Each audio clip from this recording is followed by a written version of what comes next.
Yeah, it is.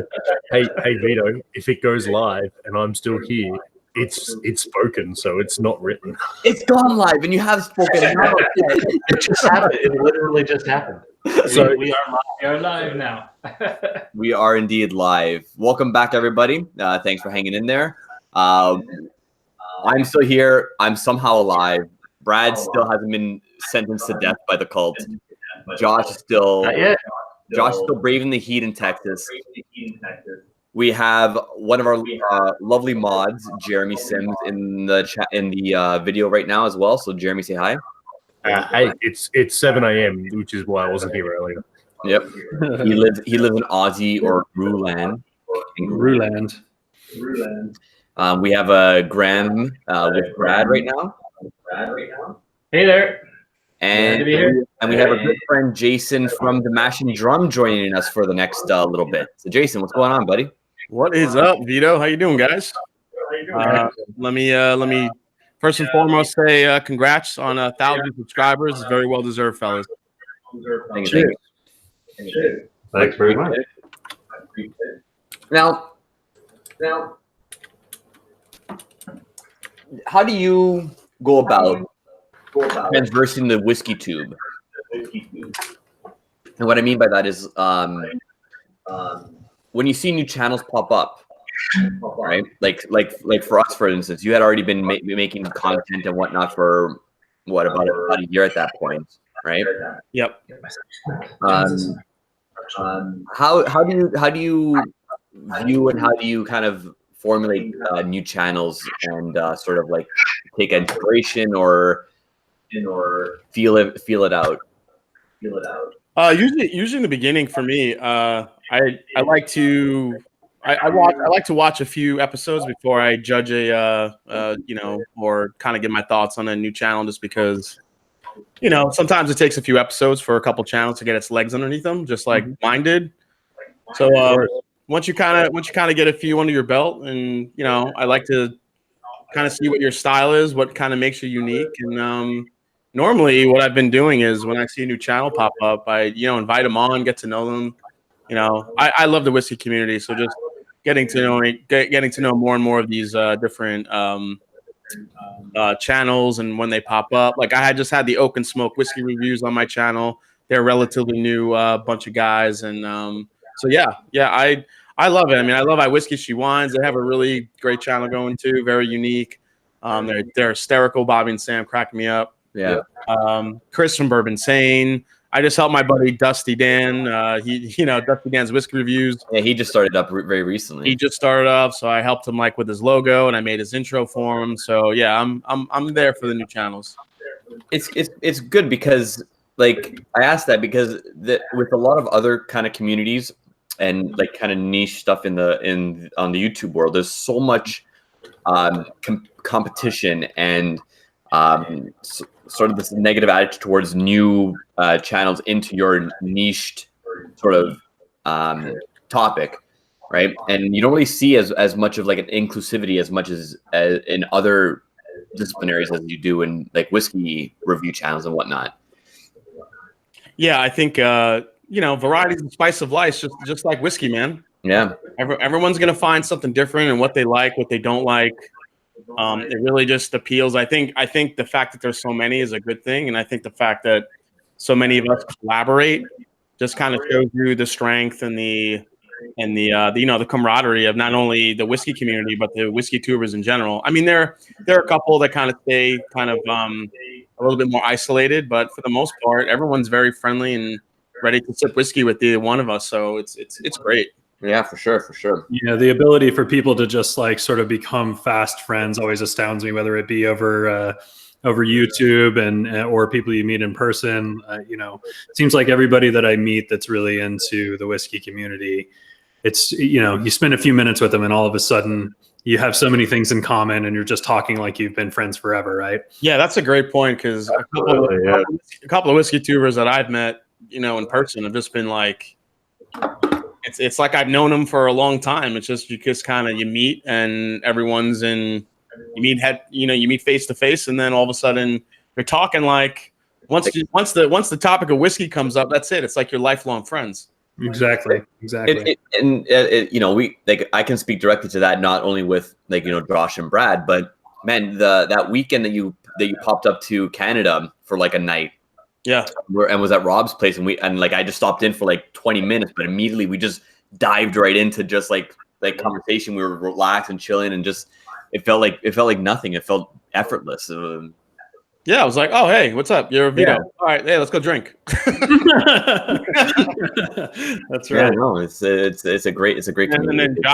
Josh was really great to send me that Balcones tasting flight, that all the samples that I did. I made a video out of it, which you know, did great, and I got to try so many different types of offerings from Balcones that I love. And I found my favorite still of all time, which is I saved a little bit left here. I got which is the French oak finished Balcones. Excellent. Which was my favorite of the bunch. Along the Hechichetos was right up there, but this French oak, man, I love this stuff. Yeah, that's really, really good. And so I was privileged enough to find out that they have a lot more this year than they did in previous years. So it's actually going to see some distribution. Sure, we don't have a bottle yet. Yep. So I will definitely have my Texas friends out there looking to get me some, because I got to have a bottle of that stuff. It's so good. Yep. Definitely. Well, and Brad, I haven't really talked a lot with you, Brad, but you know, I know you from the from the Whiskey Tribe, and you know, seeing your name, you know, you whiskey god you on on the tribe. So you know, it's cool to talk to you too, man. Yeah, for sure. It's nice to meet you face to face, theoretically, for the first time. See, it's funny. Like he brought up the demigod thing. I feel like that's taken such a back seat over the last couple of months. It's like good. It should. Yeah, Let it die. It's fine. But you still have seniority. You have the OG demigod status. You were the first demigod. He's the OG. Absolutely. OG. We got to bring that back somehow. Just because I know it irks you. It hurts me quite a bit. Yeah, really. But that's okay. Whatever. So what have you guys kind of learned over this last since you started your channel? What have kind of been your challenges? What are you looking forward to next as far as growing it now that you hit the ever so popular 1,000 subs? I've learned that I am super great at video production. Just really amazing. I don't know if y'all have seen my videos, but they're just top notch. I mean, it's like Steven Spielberg level. You know what I mean? I've learned that I really shouldn't agree to let people make super chats and force me to drink whiskey, because this Canadian Mist, it really doesn't do it for me. I gotta say, not great. Luckily, I don't own any Canadian Mist, so. No, well, we can fix that. Oh, you're like I did break out the White Walker for you guys just in case. Oh, so kind. Are you gonna join me in a dram of this magnitude? I'm about to. We'll see why. Yeah, you need to add to that. The Mash and Drum just gave $5, and it's a new stream, and it resets everything. So Don't tell the people that. Don't tell the people into believing that such blasphemous language. Just, but because it's Jason, I'll add another ½ ounce, and I will begin to drink it. And I'm gonna pour a little with you, because this was my plan to super chat you during our live stream, and then have some White Walker with you. I haven't even looked at this thing since I reviewed it, and it's been in the freezer. So both Jason, both of my bottles I took right out of the freezer at the start of the stream. Yeah, and I'm just about finished the first bottle. I have maybe another 2 super chats worth in that one. It's just really bad. It's just awful. It smells like dragon piss. You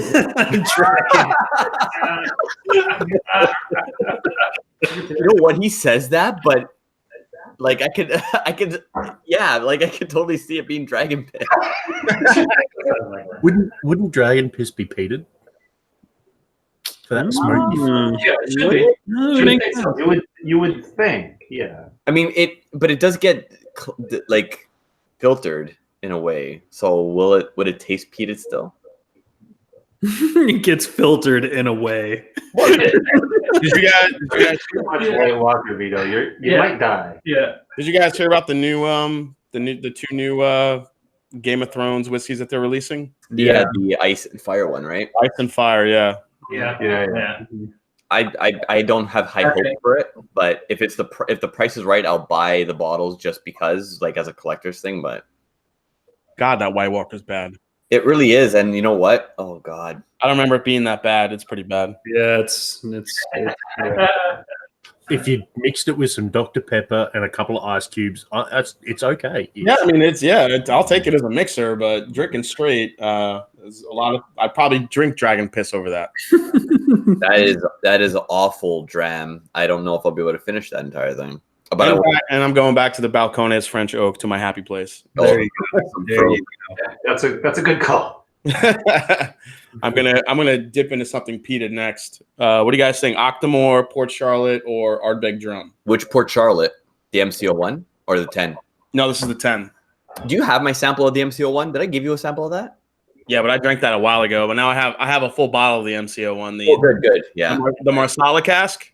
yeah, the Marsala cask. Yeah, I have that. Yeah, I have a whole bottle of that, and I have. I just recently acquired the Bunnahabhain PX limited edition. Oh, sick. Nice. And for you Canadians out there, the Lot 40 cask strength with the 12-year. Okay, Beautiful. Tasty one. that's last year's, right? That's last year's 11. So so I heard that this year's release is going to be non-age statement, but also finished in French oak. So Yeah, and it tastes like melted French vanilla ice cream. does it really? No joke. Oh my god, I am so excited for that one. Amazing. It is amazing. I poured myself a little bit of this. Because it's an age statement, I'll actually be able to find a bottle of it when it comes up. So I poured myself a little bit of this Balcones High Plains since you were drinking the French Oak there, Jason. So if y'all don't know, this is the single malt that they made with the first crop of barley entirely grown and malted in the state of Texas. Sick. Oh wow. Is that 57%? 52.7 on this 52. one. Yep. Couldn't read the label well.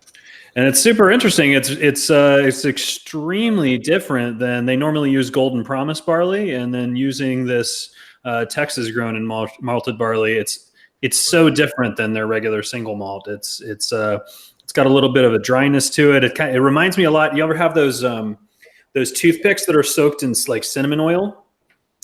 No, I haven't. But I feel like I saw a video of you trying something like that. Maybe. Yeah. No. Well, they make toothpicks that are all cinnamon flavored. It kind of reminds me of that. It's just so it's spicier and it's got this really clean and dry taste to it. Really great. And that's entirely a single malt, Josh? Yeah, just 100% malted barley, but out of Texas, like Texas grown. Yep. Yeah, you see a lot more different regions, I think, doing that.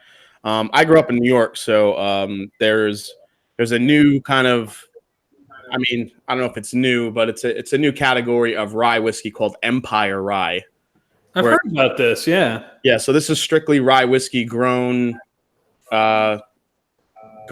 cut, distilled, and everything purely in New York. And if you follow those rules, it's not really a set of rules. I think it's within a New York type of rule. Yeah. if you do all this, if you grow your rye in New York and you cut it, you mash it, you cook it, distill it, you could call it an Empire Rye. Yeah. I think that's cool.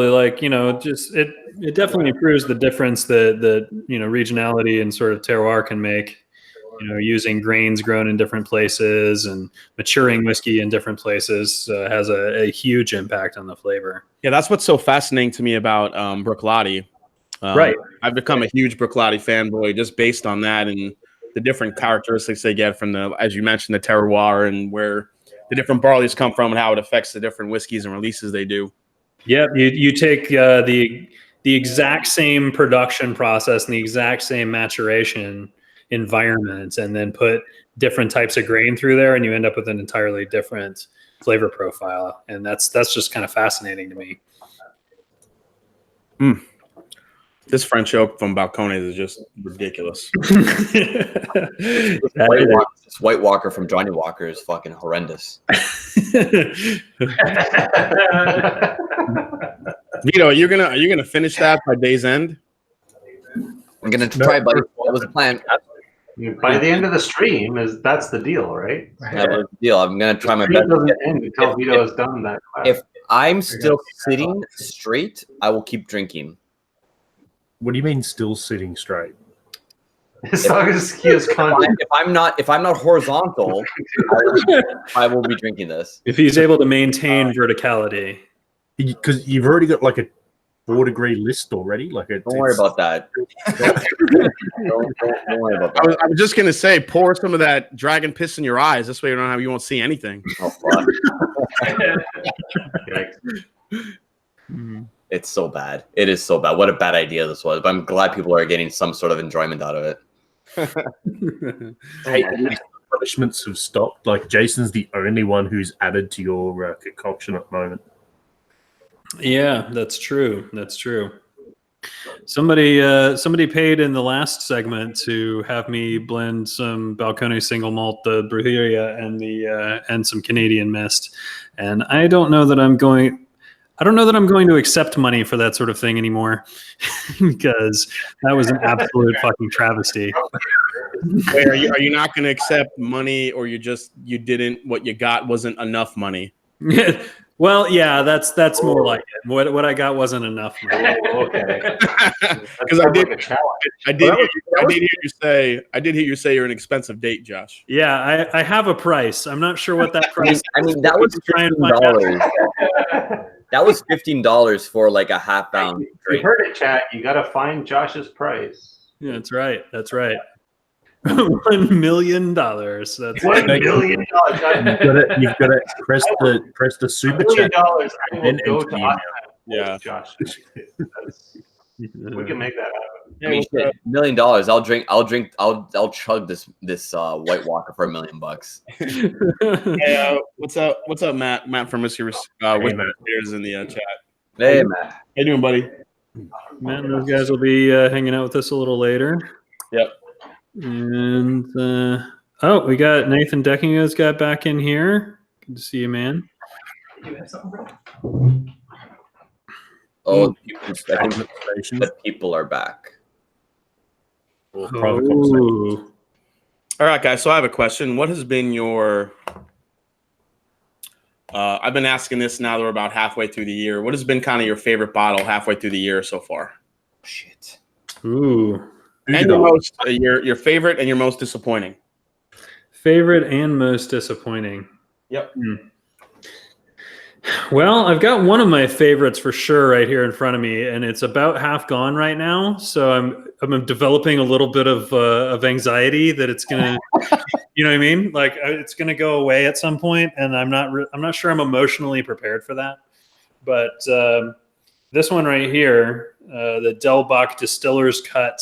This is the batch that was finished in Madeira casks, and it is absolutely fantastic. Beautiful whiskey, like just sublime stuff. So knowing that I can't get it ever again has been a bit of anxiety. Now I'm gonna have to think about the most disappointing though. Yeah, I think we touched upon this the last stream or like a week or two ago with regards to the most disappointing, because it's okay. You could say White Walker. I know you were betting on that to be a winner. You know what? I was betting on it to be drinkable at best, and that's how I try to approach a lot of whiskeys. Is like I'm gonna go in open-minded. Hopefully, I can drink it. Hopefully, there's something enjoyable about it. Right.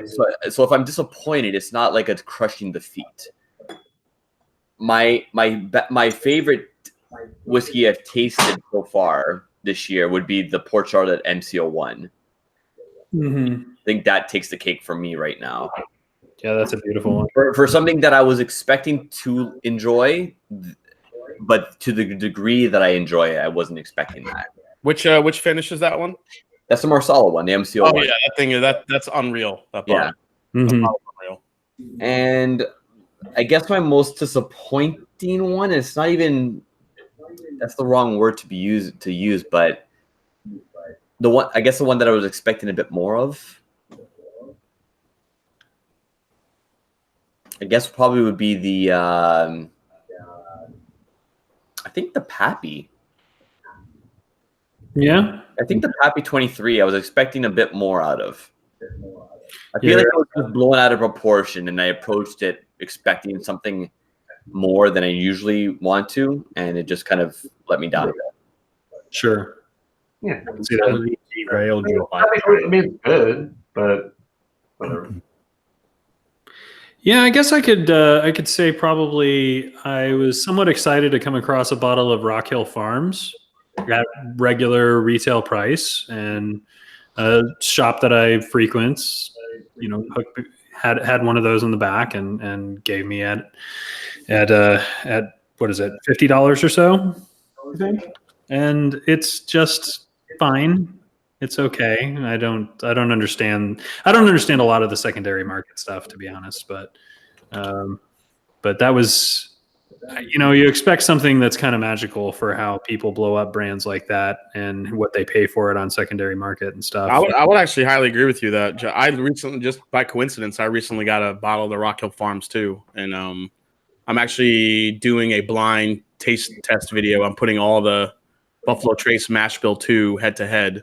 Oh yeah, just to see, I realize they're all single barrels, and it's hard to kind of judge that, but right. I'm just curious from a flavor standpoint how that would shake out, because Elmer T. Lee I think is really good. A lot of people love it, and I get that.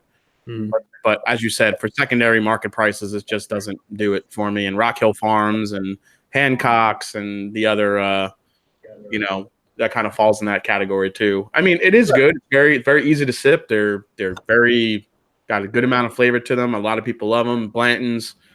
But I just feel like there's better whiskeys out there for the money. I mean, I'll take Russell's Reserve single barrel for $50 any day of the week. Right. So exactly. Russell is always solid, and these ones that get held behind the counter or stashed in the back room, and you have to know the guy that owns the store to get one, or you have to pay one some crazy price on secondary market. It's like, man, there's plenty of great whiskey out there. Yeah, there is plenty of great whiskey out there. So Kilco reminded me that the Green Spot. Which one was it, Josh, that you weren't impressed with? Was it the not the Bordeaux? What was it? No, Red Spot. Red Spot I've been relatively disappointed in. I mean, it's just like the Rock Hill Farms and all these other ones we were talking about. Yeah. Red Spot, it's fine. It's not unpleasant. It's not offensive in any way, right? But yeah, when I reviewed the Red Spot, I thought it was good. It got even sweeter as it opened up a little bit, which really isn't my thing. And when I did the head to head, I still preferred the Yellow Spot over the Red, just because it had more of a bite to it. The Red the Red has its place. A lot of people love, sweet whiskey, and it's definitely sweet. Right. But it was almost too sweet and too easy to drink. And I'm like, wait, where's the complexity here? Right. It sounds like maybe you're a little bit like me, where I like a bit of intensity. I like it to be a little bit challenging. I like it to have some complexity there. I don't necessarily like all of the edges knocked off and have it be so easy and sweet and that I want it to have that intensity there. And if that's missing, then I'm a little bit disappointed. Yeah, I think that's why I tend to lean towards younger peated whiskey, because it has a bite to it rather than the more refined older stuff. Right. Because that stuff gets rounded out so much as time goes on. Yeah, I could appreciate a good peated whiskey that's aging in a flavored cask, whether it be Cabernet or whether it be rum or something, and getting that type of complexity in it. But if you're just doing straight peated whiskey in an ex-bourbon cask or an ex-sherry cask, then I like it to be a little bit on the younger side so I can get that bite to it. Right. It's like most Octomores are 5 years, right? I mean, that's why I'm such a huge fan of Octomore, probably.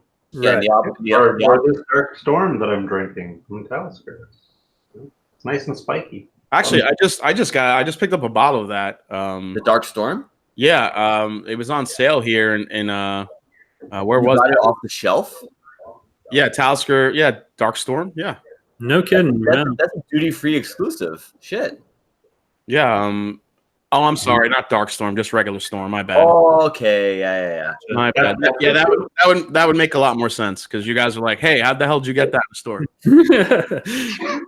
Well, then again, the MCO1 is a travel exclusive, but we didn't buy it in a duty-free. So maybe you could. Right. Have. Yeah. But And same with the Talisker Port Re. Like Yeah. it's supposed to be like a European yeah. exclusive thing. It's like I found it here for some reason. I don't know why, but I grabbed it. Yeah, I've learned that distributors can send things all kinds of crazy places, right? Like the Iron Root barrel pick that I did, there were 7 cases, all of them written on the top in big letters, said send to Austin, Texas, Oak Liquor Cabinet, send to this store. And 6 cases showed up in Austin at Oak Liquor Cabinet at their intended destination. And then one case made it to Paris, Texas, at a random store in the middle of nowhere. Because I forgot to follow up on that. So Yeah. what happened with that case? It's just Robert was going to try and track it down, see what he could do about it. But I mean, it just, it got sent to the wrong store because somebody at the distributor just said, oh, yeah, here's a thing of Iron Root. Yeah, send it on that truck. Right. Outstanding.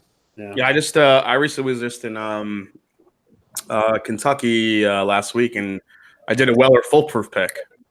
Nice. Yeah. How is that? It was really good. I mean, we had 4 barrels to choose from, and it did. I mean, it tasted like William LaRue Weller, and we had like 4 different William LaRue Weller. I mean, it was delicious stuff. Nice. I mean, it'll be 114 proof. It's obviously aged a little bit differently. It's not in the same spot in the warehouse as William LaRue Weller is. Weller, I believe, is aged a little bit more kind of mid-level in the warehouse, whereas William LaRue Weller is down towards the bottom. Sure. So, but we had 4 casks to choose from. It came down to 1 and 4. 1 was very different. 2 and 3 were just good, not great. I mean, they were just solid wheated bourbons. But the 4th one is the one we picked. It had this crazy salty note to it that was amazing. So that's what we picked. Very cool. So they selected 4 casks for you and brought out samples and then just we thieved it right out of the cask into a bunch of glasses. So. Nice. Yeah. That's always a lot of fun. Like it adds like magic to the experience, right? Oh yeah, definitely. We did a Blanton's pick. We were supposed to do a Blanton's pick the same day, but right now the Buffalo Trace warehouse is not the warehouse. The distillery is shut down right now. They usually shut down. Most distilleries will shut down, in the course of the year to do repairs and kind of get their bearings back before they start full production again. So was that the pick was through your channel? Like, did you partner with the store or what? There's a store in Kentucky that I got lucky enough they reached out to me and they wanted me to come down and do some picks for their store. So, this is my second pick I'm doing with them. The first one was a 1792 bottled and bond. This is a Weller pick, and then hopefully that Bland's one we'll do next. And we'll see what comes up. I think they're going to put my name on this one, which is a little bit jarring, but we'll see what happens. That's awesome, man. Congratulations. That's a lot of fun. Like, yeah, it is. When I did mine with Iron Root, I was really excited about it, but I tried to kind of keep in mind, like, people do these all the time, whiskey clubs and all these things. There's barrel picks that happen all the time, but like to do one for yourself is a lot of fun, and that's very cool. That makes it fancy, Josh. That's right. Right. Brad, you're very right. Mm-hmm.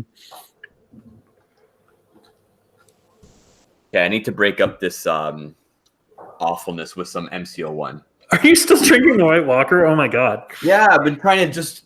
Yeah, I've been even switching back and forth between like something decent and the Canadian Mist bullshit that I'm forced to drink thanks to the chat. See, the chat's actually been really, really clever about this. It's almost gone finally. Yeah. There's still a little bit. The chat is basically, I'm assuming, is waiting till Vito's just about finished that glass, and then all the super chats will start again and just refill it. It'll be just never. Please no. Please don't. I think it's Vito leans. Giving the chat ideas. Yeah, I think his Vito leans more towards the side of like blurry vision. I think the chats will start coming in more, so you can just kind of finish him off. That's right. There will be a point where a 20-cent chat to Vito will look like $20 and just It's yellow. It must mean I need to drink more. People are vicious, man. They'll pounce on him once he shows some weakness. Probably. You guys should have, you guys should have like that. What is it? That sound bite from Mortal Kombat. It just says "finish him." Play that every time you get a super chat. We need to figure out something more permanent and not as damaging to my liver for this. We do need a better long-term super chat plan than torture me with nonsense. Dance monkey, dance. For this stream. For this stream, I'll put everything aside for this stream. Fatality. So awesome. Looks like Gretchen just ordered dinner for us, so I'm excited about that. I'm gonna need it. what I is had she? a cheeseburger show up, so it's great. Why would she be grounded? I'm grounded. I just ordered dinner. I don't She's grounded. She's down to earth. I'm assuming she's lovely. Don't pick on Gretchen, Vito. I've got on Gretchen. Why are you accusing me of these things? I've got my fingers crossed for Vietnamese food. Oh Yeah, That would be amazing. that's one thing I miss about New York. Living here in Ohio now is the food. Yeah, sure. Where did you live in New York before? Queens, Oh, no kidding. Yeah, so you had all the food. all available. food, like any ethnicity that you could think of. It was 15 minutes away from wherever I wanted. Right. You're like, I think I want Mongolian tonight. Yeah. Right. Yeah, Mongolian tonight. We'll do some Ethiopian tomorrow. Right. We'll get some Mediterranean the next day, and we'll finish off the week with some Korean food. It's amazing. Yeah. Yeah. It's been a while since we've been to New York. I took Gretchen there for the first time a few years ago, and she loved it. And I've been, 4 or 5 times now, and it's just a super cool city to visit. I think Gretchen made your night. I think it is Vietnamese. Hell yeah! All right. Oh my goodness. that was a hefty pour of the MCO1. Oh boy. Oh boy. Kilco said he is Spider-Man. That's a secret, man. So Jason, what's been like your favorite whiskey moment of the last year or so? Like what experiences stand out? Obviously that barrel pick was probably amazing, but I love hearing about other people's experiences in the whiskey community and the whiskey world. So Yeah, I mean, there's my channel's still under a year old, which is crazy. right. I'll hit a year. I think August 12th or 13th will be a full year. But yeah, the last year has been so crazy. I think the first barrel pick I did at Barton was very special. That was a cool moment. Driving up to Canada, meeting up with Rob and Vito, and we drank some really epic whiskeys that night. That was really memorable as well. I got to hang out for a long weekend in Kentucky with Scott from my bourbon journey and Dan, who from Dusty Dan's whiskey reviews as well. So we had a fun weekend, and we got to meet some really amazing people. And I think the highlight though was probably the interview I did with Caleb Kilburn at Peerless Distilling. Yeah, that was very cool. I mean, we sat there for like 2 hours, and he just kept going and going and going. And I mean, it was a whiskey nerd's dream, and I couldn't get enough of it. It was awesome. And then the video that kind of ended up being the final product afterwards was just awesome. And he was so gracious, and that whole family atmosphere there at Peerless, I loved it. Nice. What kind of knowledge did you soak up from a person like that? I mean, that's always when I hang around the Texas guys and spend time with them, I'm always like just trying to soak up little bits of their decade long or 20-year long experience in whiskey and whatever else they've done prior to doing whiskey. It's the thing with him is that he's really young. I mean, he's only in his 20s. So, and the thing I could not even try to associate myself with is that he grew up on a dairy farm. I grew up in New York. I didn't know what a dairy farm was. The milk just came to your house. Right. So he used kind of that as a starting point because he knew kind of, filtration and everything that goes into it. Then he went to get his, he went to, to school to get everything, chemistry, biology, all the stuff that makes you a great master distiller. But really what stood out to me about that entire experience was the commitment to a family-run, family-oriented distillery experience. And this is aside from, the people that are buying their stuff. This is all having to do with the type of business and the type of distillery that they want to be, the type of, company.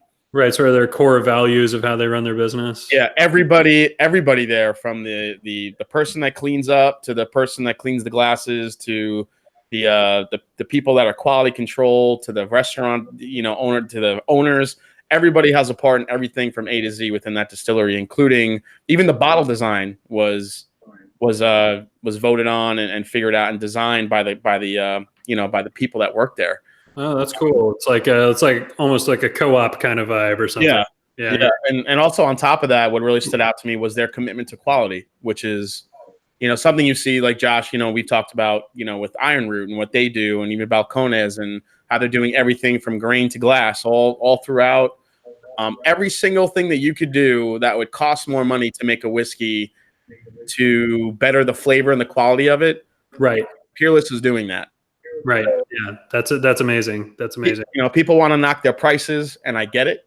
Eventually, from when I was, talking to Caleb, he said their prices will come down as they're getting more volume out. But what they're doing, they just didn't want to cut any corners. So, they're doing low entry proof. They're doing a sweet mash, high quality bottle design, everything that you could think of that makes a whiskey more expensive, but to better the flavor of it and the quality they're doing. Right. Yeah. And that's often a knock on smaller, and craft distilleries and stuff like that is like, but it's too expensive. Oh, I get that. But at the same time, if they're putting out a quality product and they're really investing in the process of what they're making and they just really have a commitment to not cutting corners and taking care of their people and providing a quality experience when you visit them and all of those things, like they can really add up to something that, really kind of justifies the price. Yes, you could cynically like drink for cheaper, but to me, that's not really the entire. Yeah, and I get it. If you're on the outside with an outside lens looking from far away, you're going to see a 2-year, 3-year-old rye on the shelf for $100, $120, and you'll be like, hell no. Right.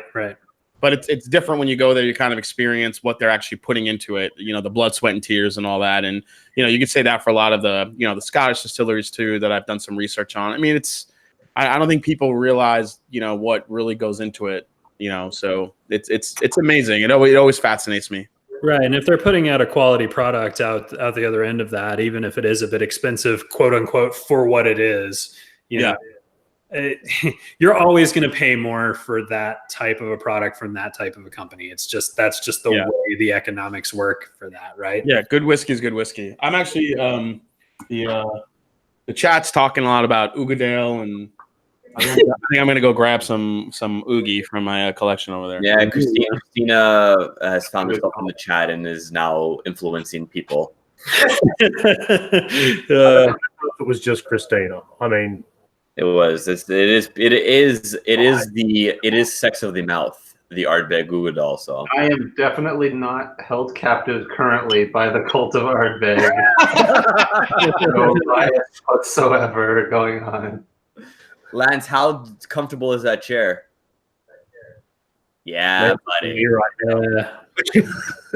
Look at him. He's just leaned back in it, just chilling out. Yeah. The hooded figure just sitting quietly, ever so graciously behind Brad is a little unnerving. Exactly. Even more so when there's 3 of them surrounding you, getting into your space. It's awkward.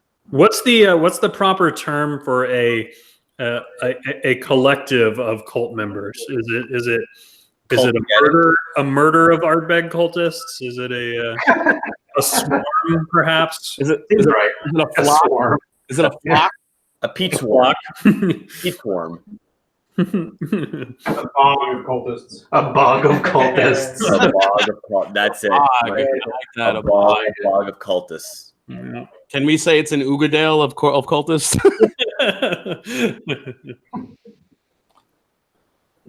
Oh, I love the Ugadale, man. Oh, so good. I wish I had some. I finished the last of mine quite a while ago. I mean, you have so much. You have so many other Ardbegs. Yeah, I've got so many other, like, there's no justification for getting a new bottle of Ugadal. I have so much of it. There is one reason to get another bottle, and it's because it's Ugadal. Yeah. It really is like the pinnacle, like the pinnacle core release, easily available Ardbeg, or even I think. I think Korviekin gave it a real good run for its money. I love the Korviekin too. Yeah, really good up there. I find I like the Ugadal a little bit more because as much as I like a saltiness about like a salty brine like the Corey gives, the sweet and smoky aspect just works so much for my palate. Works a little bit more. Right, Yeah. it's like food pairing, right? Yeah.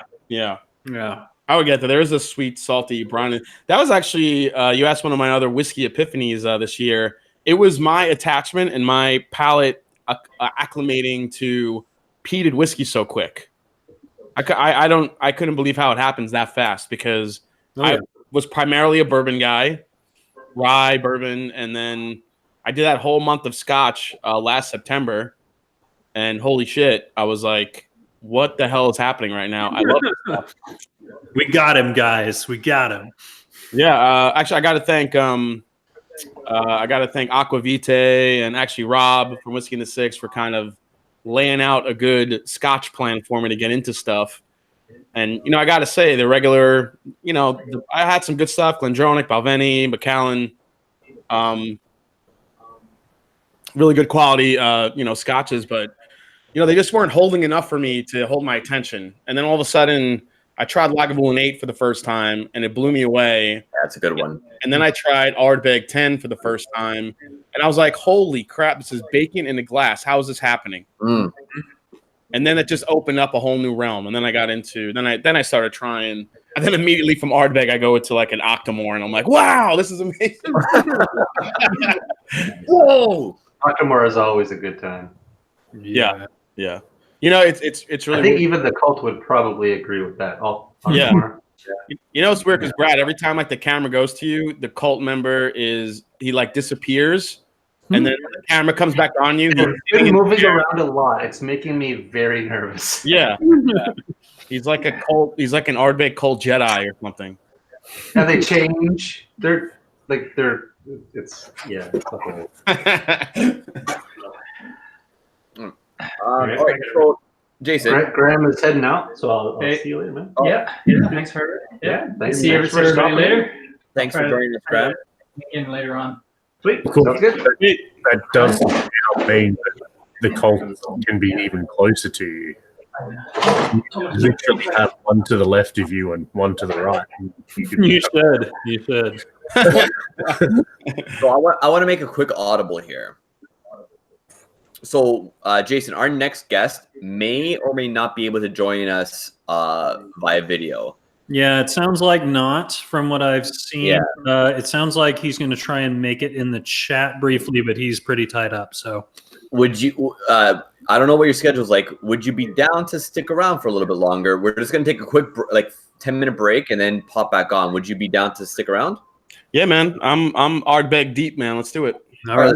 Okay, so let's call a break. We'll reconvene in 10 minutes. Just mute and turn your video off in the hangout, and we'll be back after just a quick short break. Get some water, provisions, and whatnot, and we'll be back just before 6 o'clock, or about 6 o'clock or so. Yep. All right, cool, awesome. Sounds good. We'll see you guys in a little bit. Stick around in the chat. We're not closing down the stream. Just stick around in the chat, and we'll be back in 10 minutes. All right. See you soon.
I wonder if I talk if it will go to my. Oh, I guess it won't. We're stuck on the cast strength. We will be back momentarily. Is that what it says? In a few minutes. All right, guys. Well, you know what? Since I'm here and I'm rambling, thanks so much for keeping up with us today in this super professional mega stream. Jason, welcome back. How you doing, man? Good. How was the break? Good. I played some Street Fighter 2. Nice. Just want to make sure that. Oh, okay. So it's the video's bouncing back and forth now. So perfect. Okay. Good deal. Awesome. Oh boy. Okay. So we alluded to it. The guest that we had slotted for this time period may or may not show up. If he does, cool. We'll just do Jason and the next guest as well, like a combo package, because I don't think I've ever seen the two of them ever.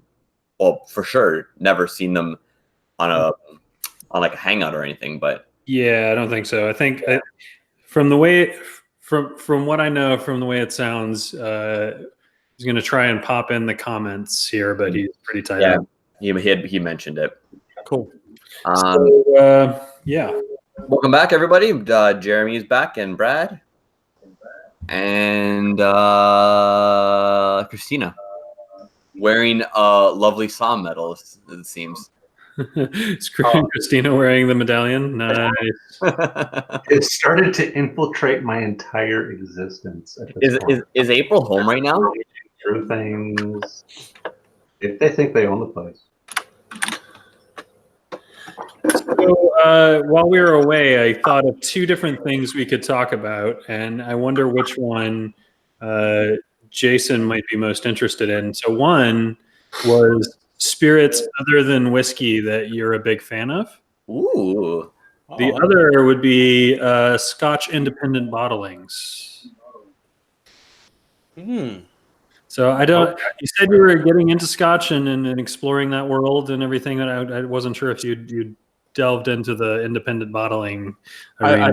I've only had one independent bottling because I'm such a Bunnahabhain fan. It was a Bunnahabhain independent bottling. I think it was from, I want to say, Signatory. Is that one of them?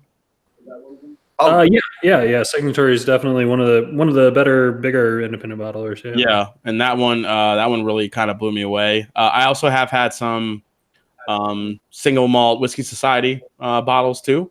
Oh yeah, those are always amazing. I've yet to be disappointed by one of those guys. I got to tell you, I had this one called Mojitos, and no, that wasn't that one. It was Beach and Nets or something like that. All I know is I don't remember the name of it exactly, but it was like a 20-something-year-old Lafroig, and I had never tasted anything like that. I thought it was unreal. It was so good. Nice. Yeah, my favorite ever SMWS label was called Full Metal Hospital.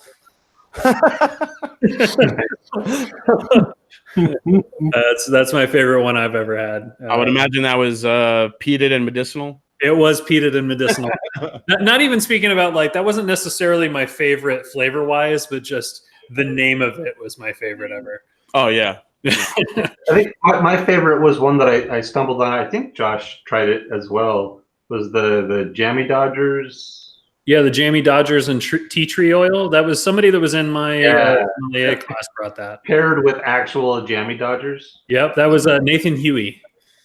Nathan Huey brought that, and then you got to try some because you were in town right after. So yeah. Yep. Yeah. So I brought out 3 different independent bottlings I have here, and I also brought out 2 different non-whiskeys here that I really like. So depending what direction y'all want to go in. As far as non-whiskey, what do you have? I have Armagnac and rum. Armagnac. That Armagnac, Brad's available at the SAQ. I feel like we should look into that. Is it? Okay. I can make a quick trip over the border and grab that. That's not too far. Why would you do that when they would probably deliver? Would they? Yeah, I think so. Prevention is a thing now. That's true, I guess. It's Maybe yeah. maybe they would do it as a thing, but it is a thing, so maybe they would. Yeah, I'll have to find out. If not, I mean, it's not like it's If you don't need to leave your house, why would you? having to leave the house is a great idea. Yeah. Leave the house. That's just crazy talk. Yeah, who wants to do that? It is. I saw Andrew in the chat here was asking how is the Texas craft beer scene considering how good things are going in whiskey now. You know, honestly, I spent that's where I spent several years being involved in the craft beer and home brewing scene here in Austin and like Texas in general. And for whatever reason, I kind of got to the point where I can't drink hardly any beer anymore. It's not because I don't like the flavor or anything like that. It just sort of like weighs me down. Bloaty and like it got to be really unpleasant. So like I really enjoy a good craft beer. I can drink maybe 2 before I'm pretty done for the night.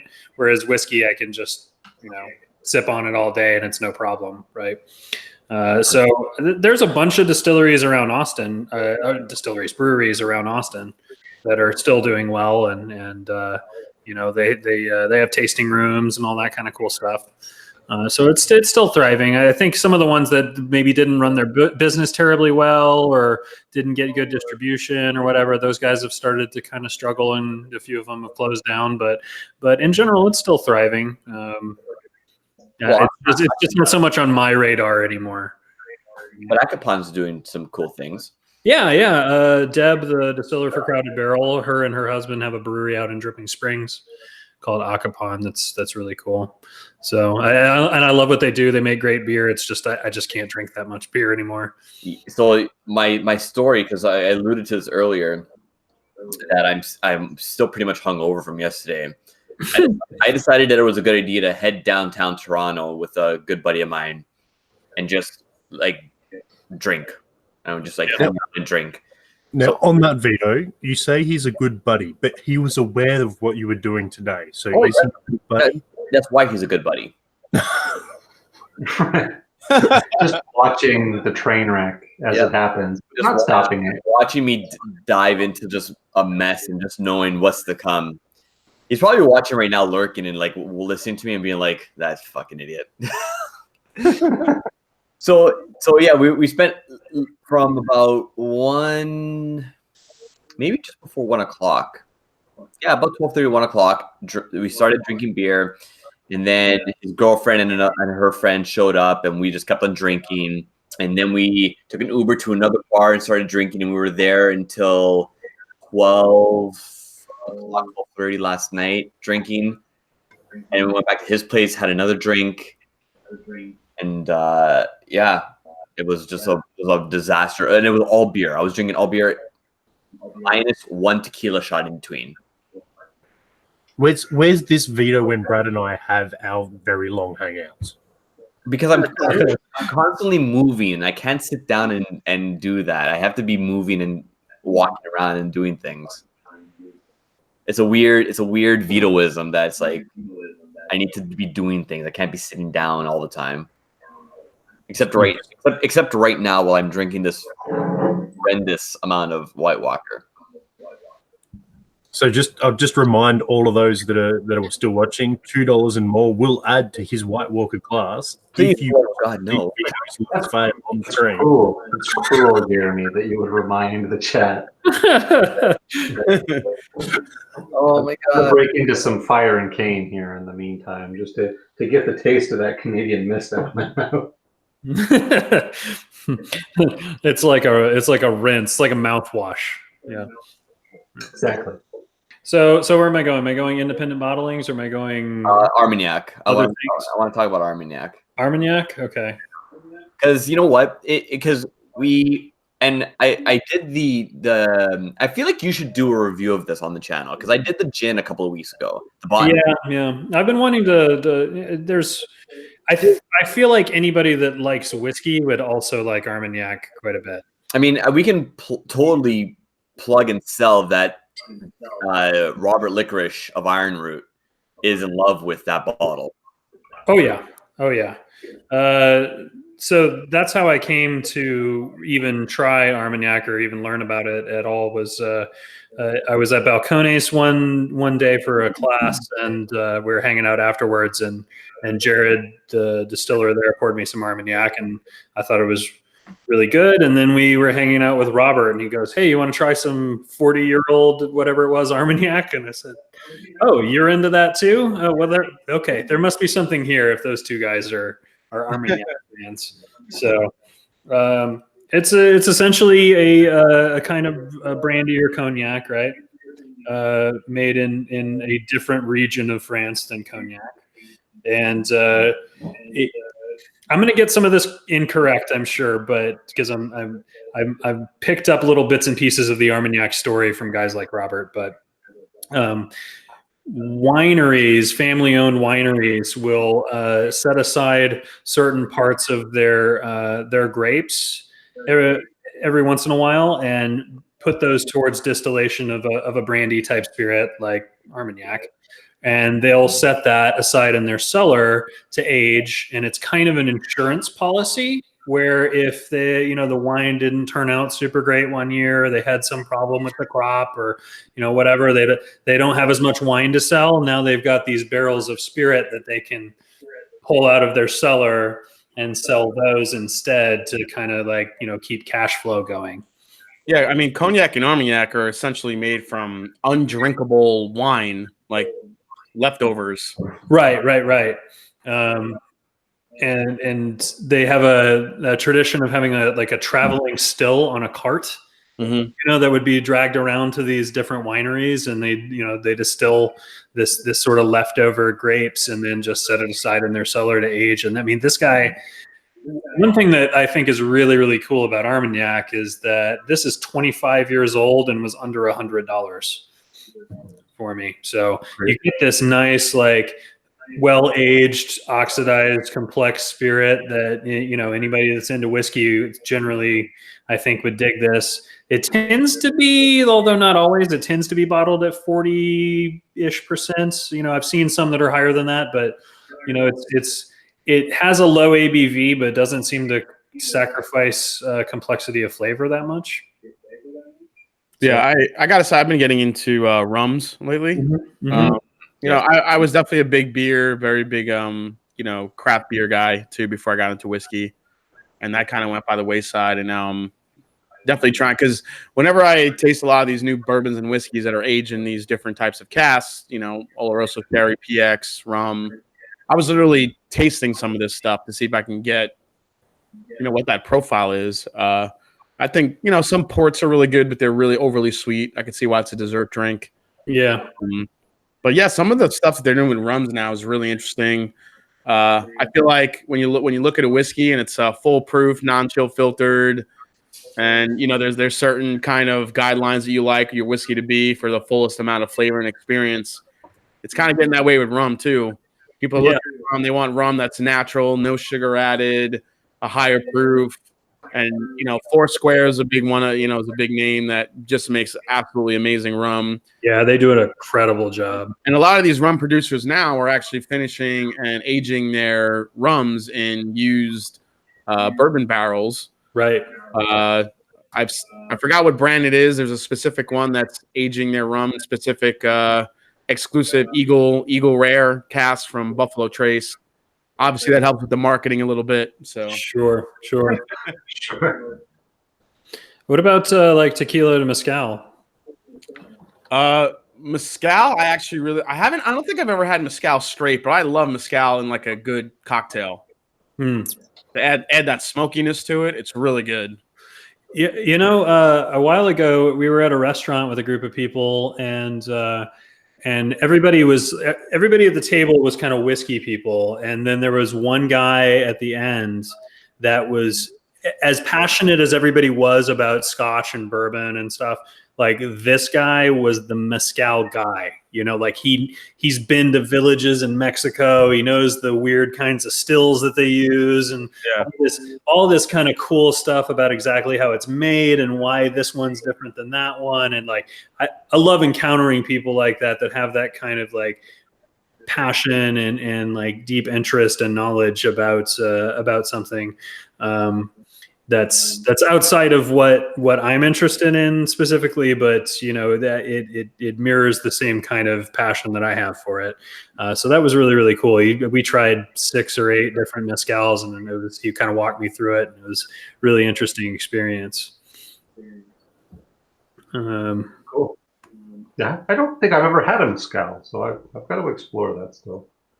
You know what they do with some of the mezcal? It's some of the more rare and, in my opinion, better mezcal. They call it pechuga, where they inside the still somehow, I don't know the exact process, but they'll put like either chicken parts or pieces of cured ham and things like that, and they'll run the spirit through that. So basically, they're making a mezcal salami gin thing. Right. Yeah, exactly. It's amazing. Like, it sounds super weird where you're like, I'm going to have chicken mezcal, like, but it's absolutely delicious. If you ever get a chance to try like a mezcal flight, you know, Pechuga mezcal is really, really, really good. So what's the process with mezcal? How do they get that smokiness into it? What's their, obviously with peat, you have, you know, they use peat to smoke the, you know, to dry out the barley, get that intense flavor. What do they do with mezcal to get that smokiness? You know, I've had this explained to me just sort of superficially, so I don't know that much about it, to be honest. So I just know that I've tried, you know, different regional variations of mezcal, and some are more smoky, some are less smoky. Exactly how the smoke gets in there, I assume I think it's a drying process. So I'm reading from Google. You know, similar to what you do with barley and peat. The hearts of the agave plants are cooked in pits in the ground in a style that's similar to that of making barbacoa. Oh, barbacoa. Yeah. Okay, that makes sense. So less of a drying process and more of a roasting, right? Yeah, the cooked agave is then crushed, combined with water, and allowed to ferment. There you go. Wow, that's really interesting. Totally, because it's a totally different flavor profile, but it's delicious. Oh yeah. It just, you know, there's parallels in terms of the complexity and just like interesting notes in the spirit, even though it tastes completely different than any whiskey, right? Yeah, I was in San Diego, and that was the first time I had a mezcal-based cocktail, and it was basically a margarita that was just kind of transformed and made into this that included mezcal in it. And I tried this stuff, and I was like, "What the hell is this? This is amazing!" And I think I spoke to the bartender. I probably drove the guy nuts. I was asking him for like 10 minutes, like, "What is this? And how'd you make it?" And I was making him crazy. There's another spirit that our friend the Sweet Tea 1985 here in the chat asked if I've tried. That's really similar to mezcal, called sotol. That's, I believe, the difference between that and mezcal is they do the hearts of the agave plant is basically pressure cooked in a big steamer first, and then crushed, and then everything done. Yep. Oh wow. Okay. There is a sotol distillery like not far at all from Wizard Academy called Desert Door. And I have tried that once. I really want to go out there and like see what they do and how they do it. I just haven't had a chance to make the trip out there. But from what I remember, the little sample I had, it was pretty good. So, what are your when you guys were drinking beers and getting to that craft, kind of the craft beers? What was kind of your go-to? I kind of became a stout porter guy. That's totally me. That was all. Yeah. I was all about the stout porters. Anything that was deep and rich and heavy, where it's like a meal in a glass type of drink. Yeah, I went through quite a spell. Of course, we have Jester King Brewery out here, which is You mentioned it. yeah, they do almost exclusively sour beers. They do some other stuff too, but that's kind of what they're famous for is soured like and fruited beers. But you know, I kind of got into that. I went through the whole as hoppy of an IPA as you can possibly get phase. But I kind of got tired of that, and I got interested in the sour beers. And then towards the tail end there, when I was kind of transitioning over to more to the spirits whiskey world, I really just liked a straight up German style beer, just a really well done Pilsner, Hefeweizen, that stuff that's very simple and clean and just well balanced, right? Erdinger and Paulander are still my two favorite beers. Especially the Erdinger Dunkel is probably like if it's on the menu, I'm buying that always. Yeah, we have a really great brewery that wins all kinds of awards and whatnot here called Live Oak, that does pretty much exclusively traditional German style beers, and they kill it. Well, I know what I'm doing the Monday after the Bastards Ball. I'm going there. It's right by the airport, actually. It's really, yeah. Maybe I'll do that before my flight. Actually, then, because drunk Vito on a flight's really good past. Why not, buddy? What could be wrong with drunk Vito on a flight? Come on. Oh, speaking of which, basketball, Jason, you're going to be there, right? Yeah, man, we're sharing a room, buddy. Yeah, buddy. Can't tell if it was a segue or if he forgot. That's a good time. Hey, listen, you know what? Listen, I'm wee. The alcohol hits me very fast. The fact that I've been able to keep standing this long is a testament to, one, my planning, and two, I don't know what number 2 is, but are you sure number 1? But listen here, October is going to be a blast. Jeremy, you're going to be there too. All things going well, it's looking more and more likely. Yeah. Awesome, man. Nice. Excellent. But yeah, no, like with beers, I was like, it's weird hearing Josh talk about. I've heard Josh talk about this before, where he's been into craft beer and then moved into whiskey, and then now Jason's saying the same thing. I was super into craft beer for the longest time, and then when I started moving into the darker, richer beers like stouts and whatnot, is about the time where I started getting into whiskeys. Right. And then I just sort of just like transitioned right into it. And I left the craft scene behind and went in with whiskey. But with that, I carried through stouts. It's like stouts is the one thing that carried through. Like I still very much like enjoy and really drink well and really like sit with. Yeah, I think now when I do go back to ordering beers randomly here or there, that's kind of what I gravitate towards also, because, not only the flavor, but like if I'm going to have a beer, I want it to be like a substantial beer, right? Yeah, I want to have one beer. I don't want to have 8. Right. Yeah. I'm still my favorite all-time beer is the Founder's Breakfast Stout. There you go. That's gorgeous. I love that beer so much. Anytime I see it on the menu, but I can't drink that beer and like eat food because it's already a meal in the glass. Those beers are just so filling. Yeah, Nathan Deckinga in the chat was asking if I'd tried the Altstadt brewery. That's more out towards Fredericksburg. Yeah, they do a good German style beer as well. I still prefer Live Oak overall, but they do a nice job. And then I was asked, how about the Optimator brew? I really don't know what that is. So, anybody know what that refers to? Which one? Sorry. Optimator brew. I'm gonna look it up, I guess. Optimator brew. That sounds familiar. It does sound familiar. I just don't know what it is exactly. Oh yeah, okay, yeah. It's a Spaten. I have yet to find a beer that I've enjoyed. So it's a German Doppelbock Spaten Optimator. I remember having that at actually, where I had that in Disney. When you go to German in Epcot, they have that beer there. Okay. That makes sense. They have the Optimator. At least when I went there, they had the Optimator, and I remember enjoying that one a lot. It's like a darker style German beer. It's really good. Sure. Yeah, Doppelbock. It's got that like roasted flavor and such to it, right? At the end of the day, German and Belgian style beers will always reign supreme, in my opinion. Mm-hmm. Taking away stouts and whatnot, if you're looking for like a lager or anything like that, German and Belgian beers will always trump anything else. I see. We have a different thing down here. Hey, Daniel Whittington's in the chat. Hey. Hey, everyone is still alive, thankfully.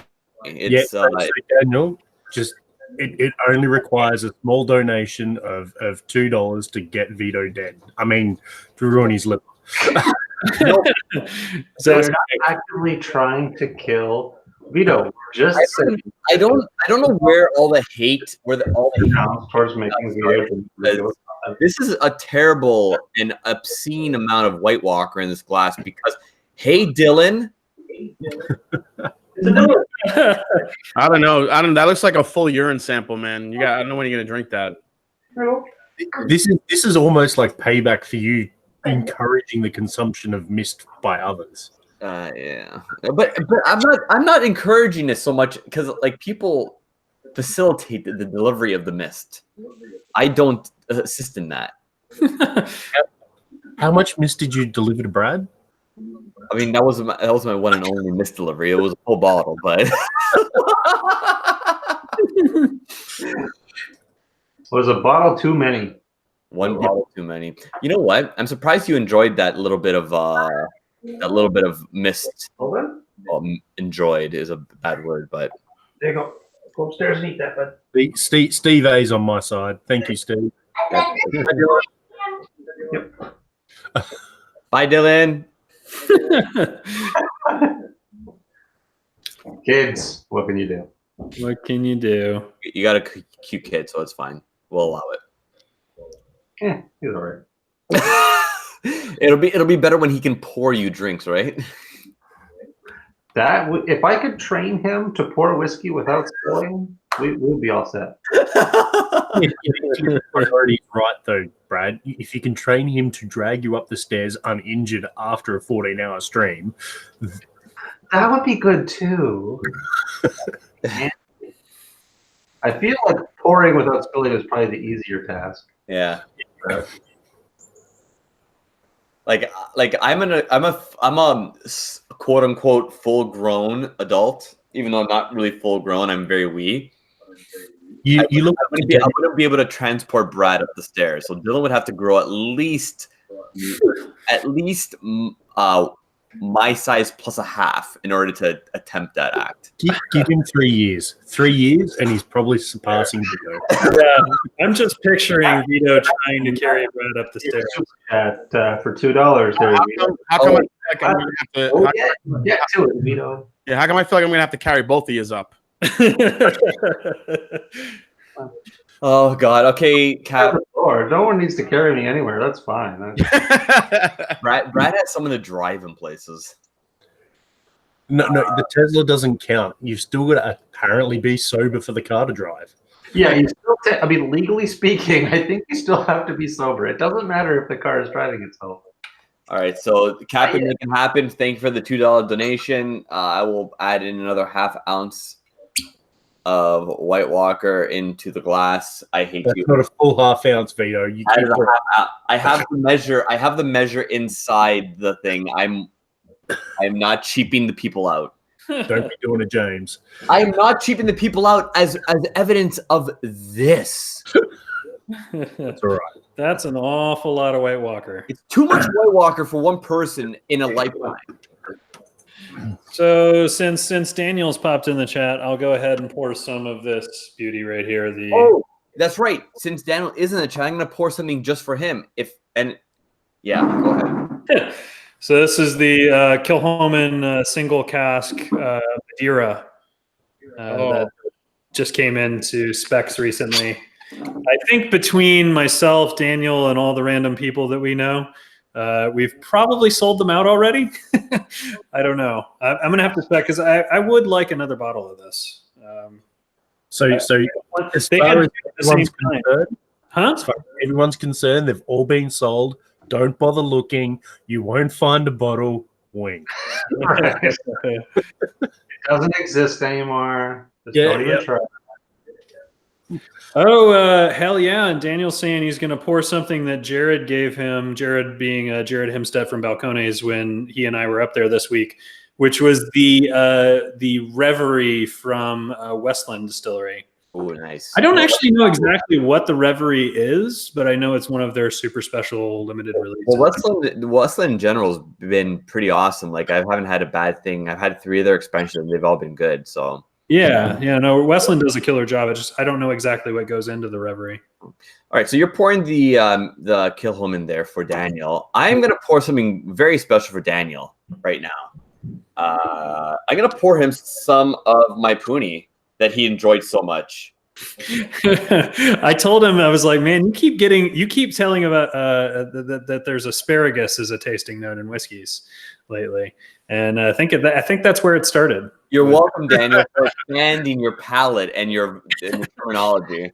It means a lot that I was able to progress a level 3 Psalms knowledge in some way. Yikes.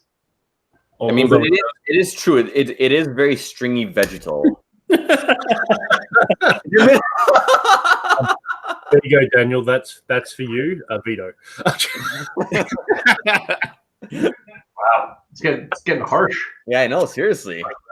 Wow, he sounds like Daniel sounds like he really enjoyed that Puni. You know what?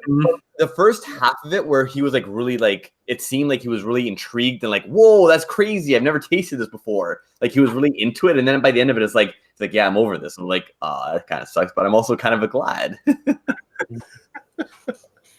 don't know. Saying enjoyed the Puni just sounds wrong. It sounds dirty, doesn't it? I'm gonna pour some Puni for you, like, or does it sound so right?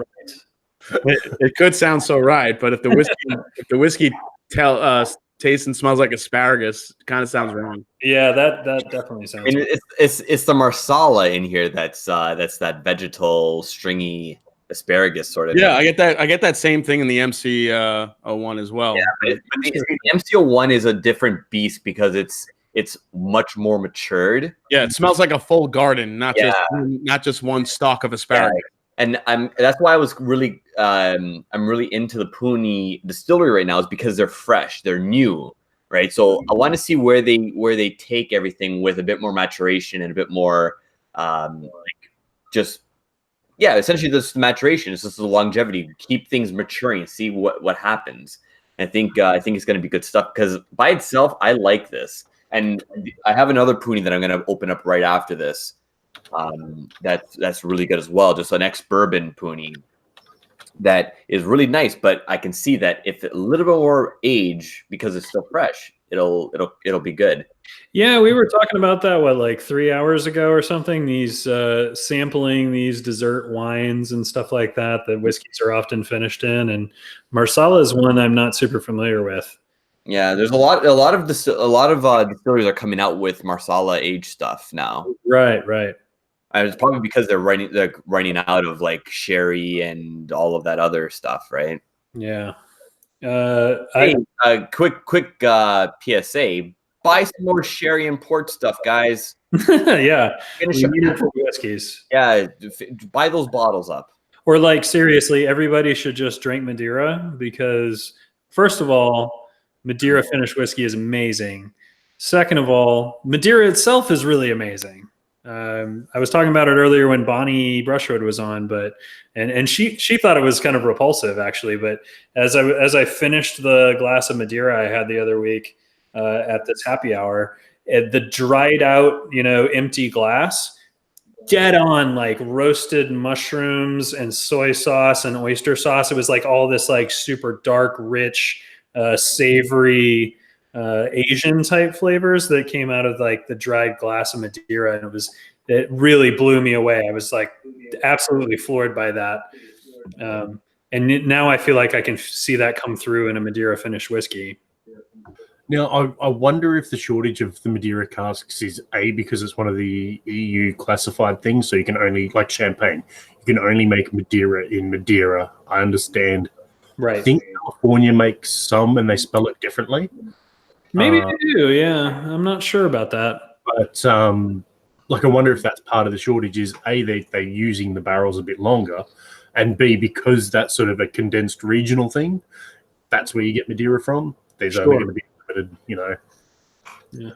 So Brandon Knight said that doesn't sound good to drink. Let me just clarify. Like at first, when I'm actually drinking the Madeira, it was like nice, kind of fruity, grape type flavors, dessert wine, and a little sweet. But you could tell there was a little bit of a savory note there. It was just once the glass was finished that I got all of those super savory Asian-y type flavors coming out of the finished glass. So. It really blew me away how the difference between what I was drinking versus what the empty glass smelled like. Yeah, I'm a big fan of Madeira. I love what it brings to a whiskey, especially when you finish it. It brings like this nuttiness characteristic to it, and then you get kind of these stewed fruits and just really nice, fruit and nutty characteristics that come together. It really just provides a really great balance for the whiskey. I really love it, especially in a peated whiskey. I think it really does it wonders. Yeah, the combination with peat is especially magical for sure. Yeah, it really is. And of course, I brought it out earlier, but maybe I'll pour that in a little bit. This Delbach, even though it's unpeated, it does have a bit of mesquite smoke to it. So that works really well with the Madeira also. Yeah, the mesquite smoke has a little bit of more of a sweetness to it, which is kind of nice. Yeah, absolutely does. Have you had Colkegan?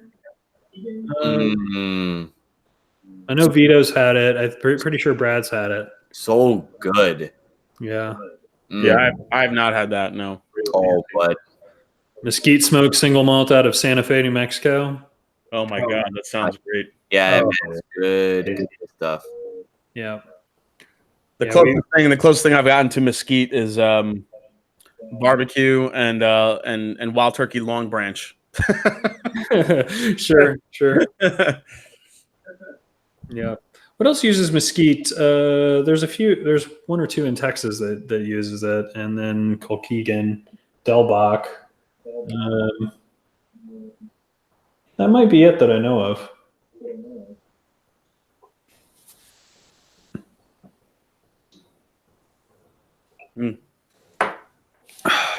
Oh, okay. Ton. So how you guys holding up right now? Crown Royal that was done with mesquite, but I haven't tried it. Oh, that's right. There is a Crown Royal mesquite. Is that like filtered through mesquite charcoal or something? Long Branch or? Long Branch is filtered through mesquite, like smoked mesquite wood chips or something like that. Something funky. So basically Jack Daniels with mesquite. Right. Yeah, but it doesn't have that full charcoal maple flavor that Jack Daniels has. Right. It definitely doesn't have that banana characteristic to it. It's just more of like this woody sweetness. It's a little bit I don't know, just kind of it has like another, besides your vanilla and caramels that you get in the wild turkey, a little bit of a cherry, a little bit of a cinnamon.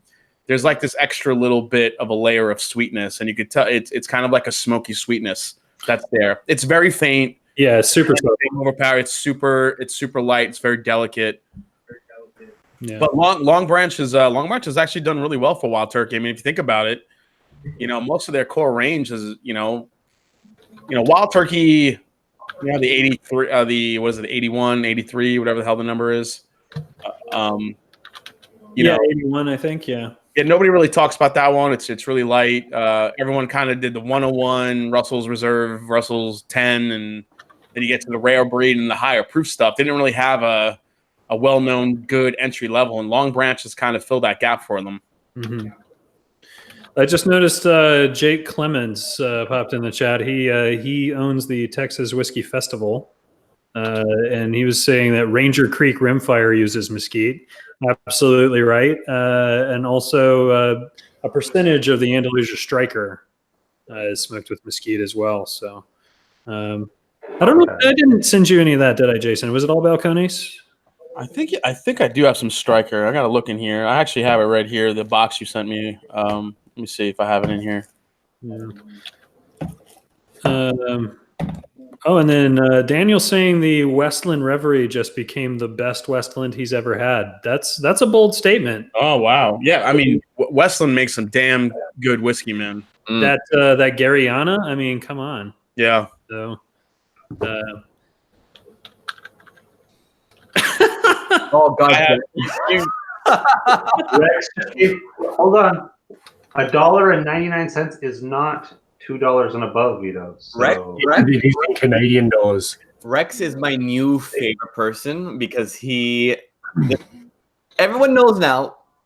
It should have been $2. It could have been $1.99. It's $2 American, Vito, Which means over the limit. No, Doesn't matter. That's a $1.99 USD. $2. $2. Chat.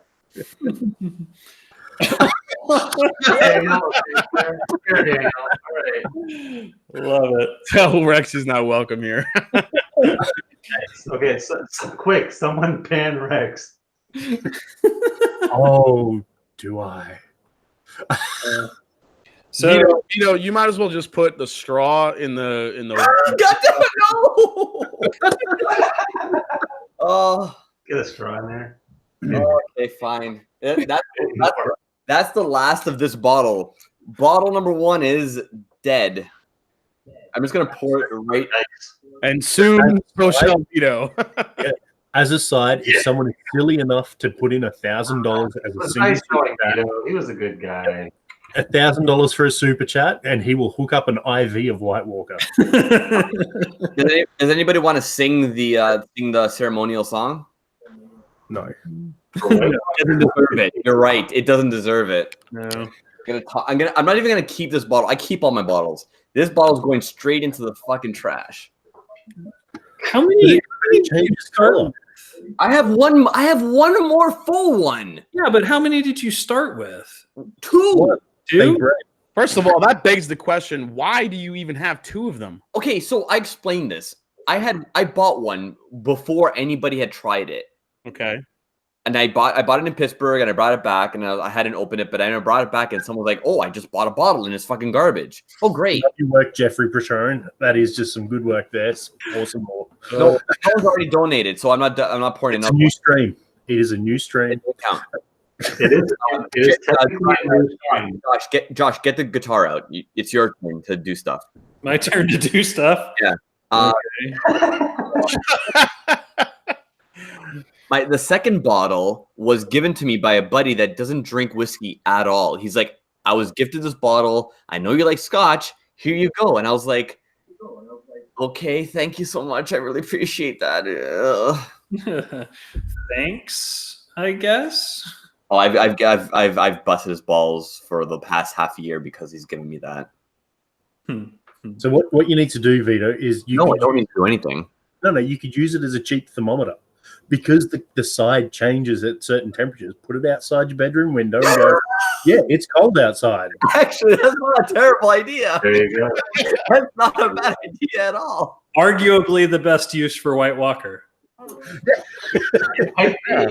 can market it as the whiskey barometer. It'd be amazing. Well, let's give a thank you to Rex, thank you to Daniel, and thank you to Jeffrey Patron for the super chats. Much appreciated. Yes. As said before, all the super chats are going to be going directly back into the community, either at the Bastards Ball or through merch. So it is much appreciated for the support and love. Rex wrote, predictable Hobbit. I mooched y'all that $20 donation. You're welcome.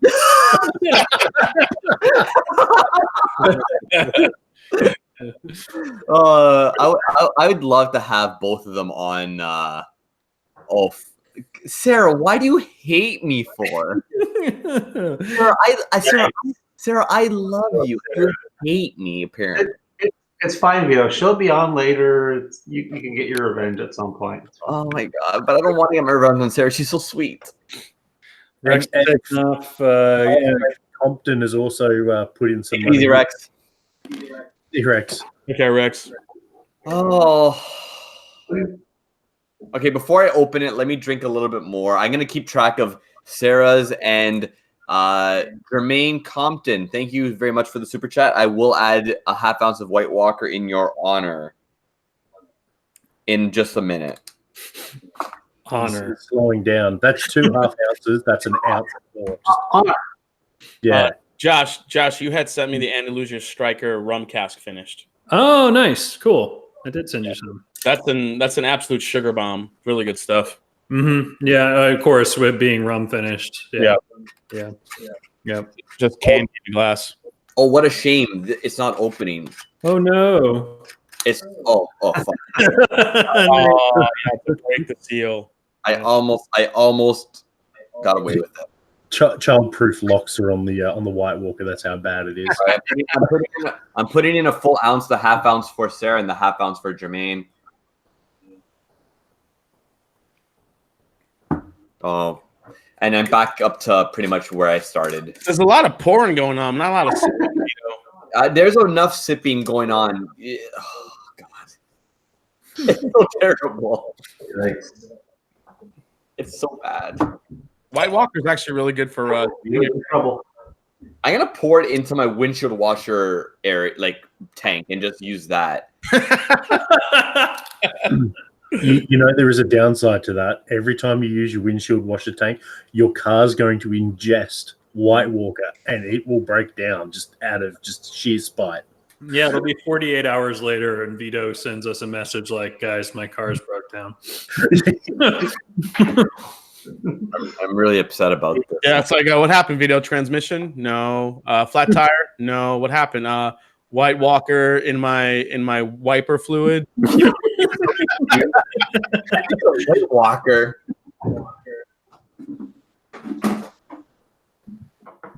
Well, this Gilhoman is absolutely glorious. Hey, Daniel, you're in the chat. Why don't you get into the video stream? Because he said his internet wasn't that crash hot. Yeah, I know, but I'm still gonna bust balls. I'm allowed to.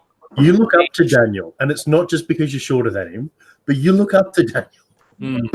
I barely look up to Daniel. Like he's maybe got an inch on me. Shots fired. You barely look up to Daniel. That's just Oh my God! No wonder the guy won't come on. I hate that. Andrew in the chat had a great question. Is Red Label much better than White Walker? Ooh, man. I gotta say, I would take Red Label over White Walker. Yeah, I'm inclined to agree with that. Yeah. I have to do the edge to Red Label. At least there's like a weird smokiness, and it's not all grain, right? So it's like the grain whiskey, because it's mainly grain is my thing against it. It's just like it's poor grain that's all metallic and metallic sweetness, and it's nothing good. Yeah, what isn't White Walker? It's got like a tiny bit of Clanleash, and then the rest is all bit of Clanleash. Yeah, so basically they just ruined some Clanleash. Pretty much, because Clanleash is delicious. Somebody just showed up in the chat. Hi everyone, and yes, Red Label is better. Awesome. Me and Scott have the same opinion on White Walker. Yeah, it's freaking awful. Yeah, Scott has said multiple times that he'll take the Red Label over, and I would agree with him, man. Yeah. It's just. I poured him some Red Label in the vault last year when we were all in Austin. Yeah. Hey, Scott. Yeah, that is what what is that? Three quarters of a rocks glass full of super chatted White Walker pours. Oh God, that's a lot of dragon piss. This could kill a horse. Very, very wee horse. But or kill a wee whiskey tuber out of Canada. Apparently, my spirit, my whiskey spirit, whiskey pixie, is no longer valid. Rex has taken away my title. And here's the question, though. Title. Would you rather fight 5 Vito-sized horses or 5 horse-sized Vitos? Oh, fine. Easy. No, I can't get the image of a horse size. Thanks for that, Josh. I'll be trying to burn that out of my soul for a while. Jeez. I will never sleep again. All right, so I think it would be best if we took a quick 10-minute break. But before we do that, Jason, thank you so much for sticking around with us for the last couple hours. Yeah, thanks, man. Yeah, absolutely. My pleasure. Thanks for inviting me, guys. Had a great time. Yeah, again, congrats to 1,000 subs. Hope to collaborate with you more as we get further into the year, and I cannot wait to hang out with you guys in October. So Should be a great time, man. Should be fun. But congrats again, guys. Really, really well done. Really appreciate all the love and support from you and everyone. So yeah, much appreciated, bud. Hey, Brad. And let the people know where to find you. They're back. Oh my God, the cult is back. Either the cult is really supportive of Brad, or he's in trouble. Hey, say hi to Daniel, cult, or Daniel, say hi to the cult. Yeah, Daniel's in the chat. Hanging out. Hello, Daniel. Yeah, but thanks again. I want to find me at the Mash and Drum on YouTube. Find me at the Mash and Drum on Instagram and on Twitter at Mash and D. Have a lot of cool, some really cool content coming up soon, including a couple more interviews with some other cool distilleries, including Bell Mead, Greenbrier, as you guys know them mostly as, and also working on a pretty extensive video right now. It was a kind of a bourbon for beginners video with a lot of B-roll and a lot of different images, and I'm working hard on this one. So hopefully that one comes out. That'll come out probably the next few weeks or so. And then obviously, look out for my next review right here, the Old Fitz 13, which be launching in the next couple days. So thanks a lot, guys. I appreciate it. Thank Yeah, you. thanks, Jason. Sweet. Thanks for coming on. All right. So for those that haven't been that are fresh into the stream, we're taking a quick 10-minute break just for provisions and water break. So we're gonna keep the chat in this stream live. So keep on. Don't look for another link or anything like that. Stay in the chat if you want. We'll be back in 10 minutes with our next guest. And yeah, we'll be back. Well, hopefully Brad will be back. I'm not sure. I'm getting kind of scared about what's going on, but hopefully I'll be back. You guys in like 10 minutes or so. All right. We'll see you guys in a little bit. Good.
So, Vito, just so you know, you're sideways.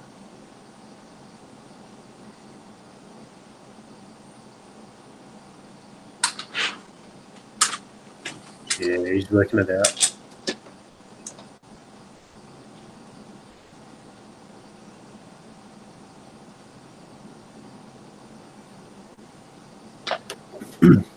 Hey, Scott.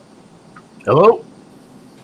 Vito's sideways, and he's just getting himself sorted outside. And Josh and Brad shouldn't be too far. Nice. How you doing? Hey, I'm well. It was a bit of an early start for myself, but not too bad. Why would I be sideways? This is a I don't professional know. environment. Silliness. I mean, Am I not getting audio from anybody? Hello. See, I tried to do something fun and change the environment, and nothing. Does that work out better? Yes. Yep. No, you're good. Hey, hear anybody? Hey, Scott, how are I'm you? gonna try and come back in. I can't. hear Good, anybody Josh. though. How you doing? Doing good, man. Doing good. Nice work on the 12 hours. We're gonna fall a little short of 12 hours, I think, but we're definitely doing it inspired by you guys. Oh, good. You got to make sure you moderate your intake and eat and drink water. Yep, absolutely. Water is happening. We've been taking Water breaks. is happening currently. That's very important. Yeah, I don't think I have ever eaten a plate of Vietnamese food quicker than I just threw all of that. So Daniel says you're looking good, sexy as always, Scott. Yeah. Making whiskey look good. I don't know about that, but all right. So Scott, how do you feel about my White Walker journey today? Well, I just tuned in. I've been at my kids' basketball games, and I was looking, and I wasn't paying attention. And it's about 4:45, and I'm like, let's see what's happening on YouTube. And I'm sitting in this basketball auditorium, and all of a sudden I see Cask Strength is live, and I'm like, oh shit! I look at my watch. I'm like, I gotta go.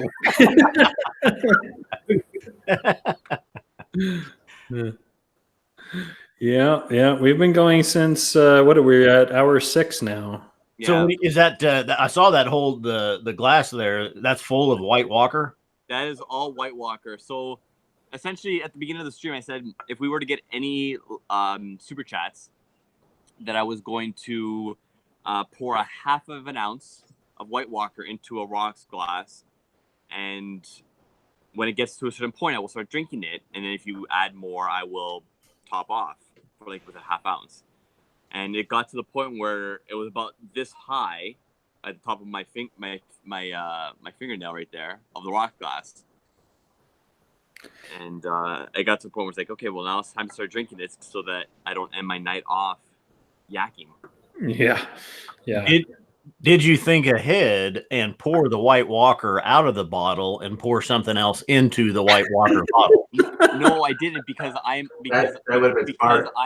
way too honest and I'm a bad liar.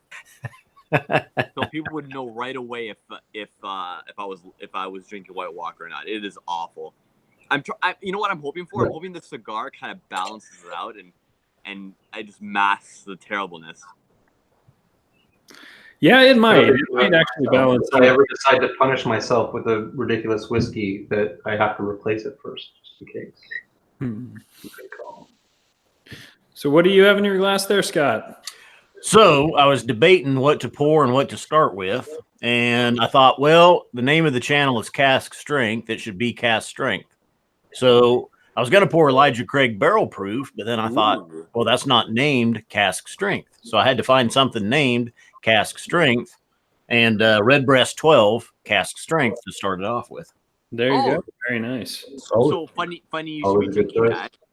Funny you should be drinking that. Earlier in the stream, we experimented with Redbreast 12 Cask Strength and some Ardbegs.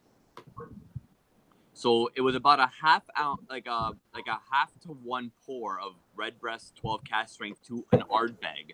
Oh. Yeah, maybe a 1/4 to 1/3 to the of Ardbeg to the rest being Redbreast. And Turned out pretty well.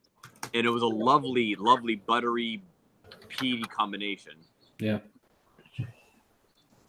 Yeah, it worked out pretty good.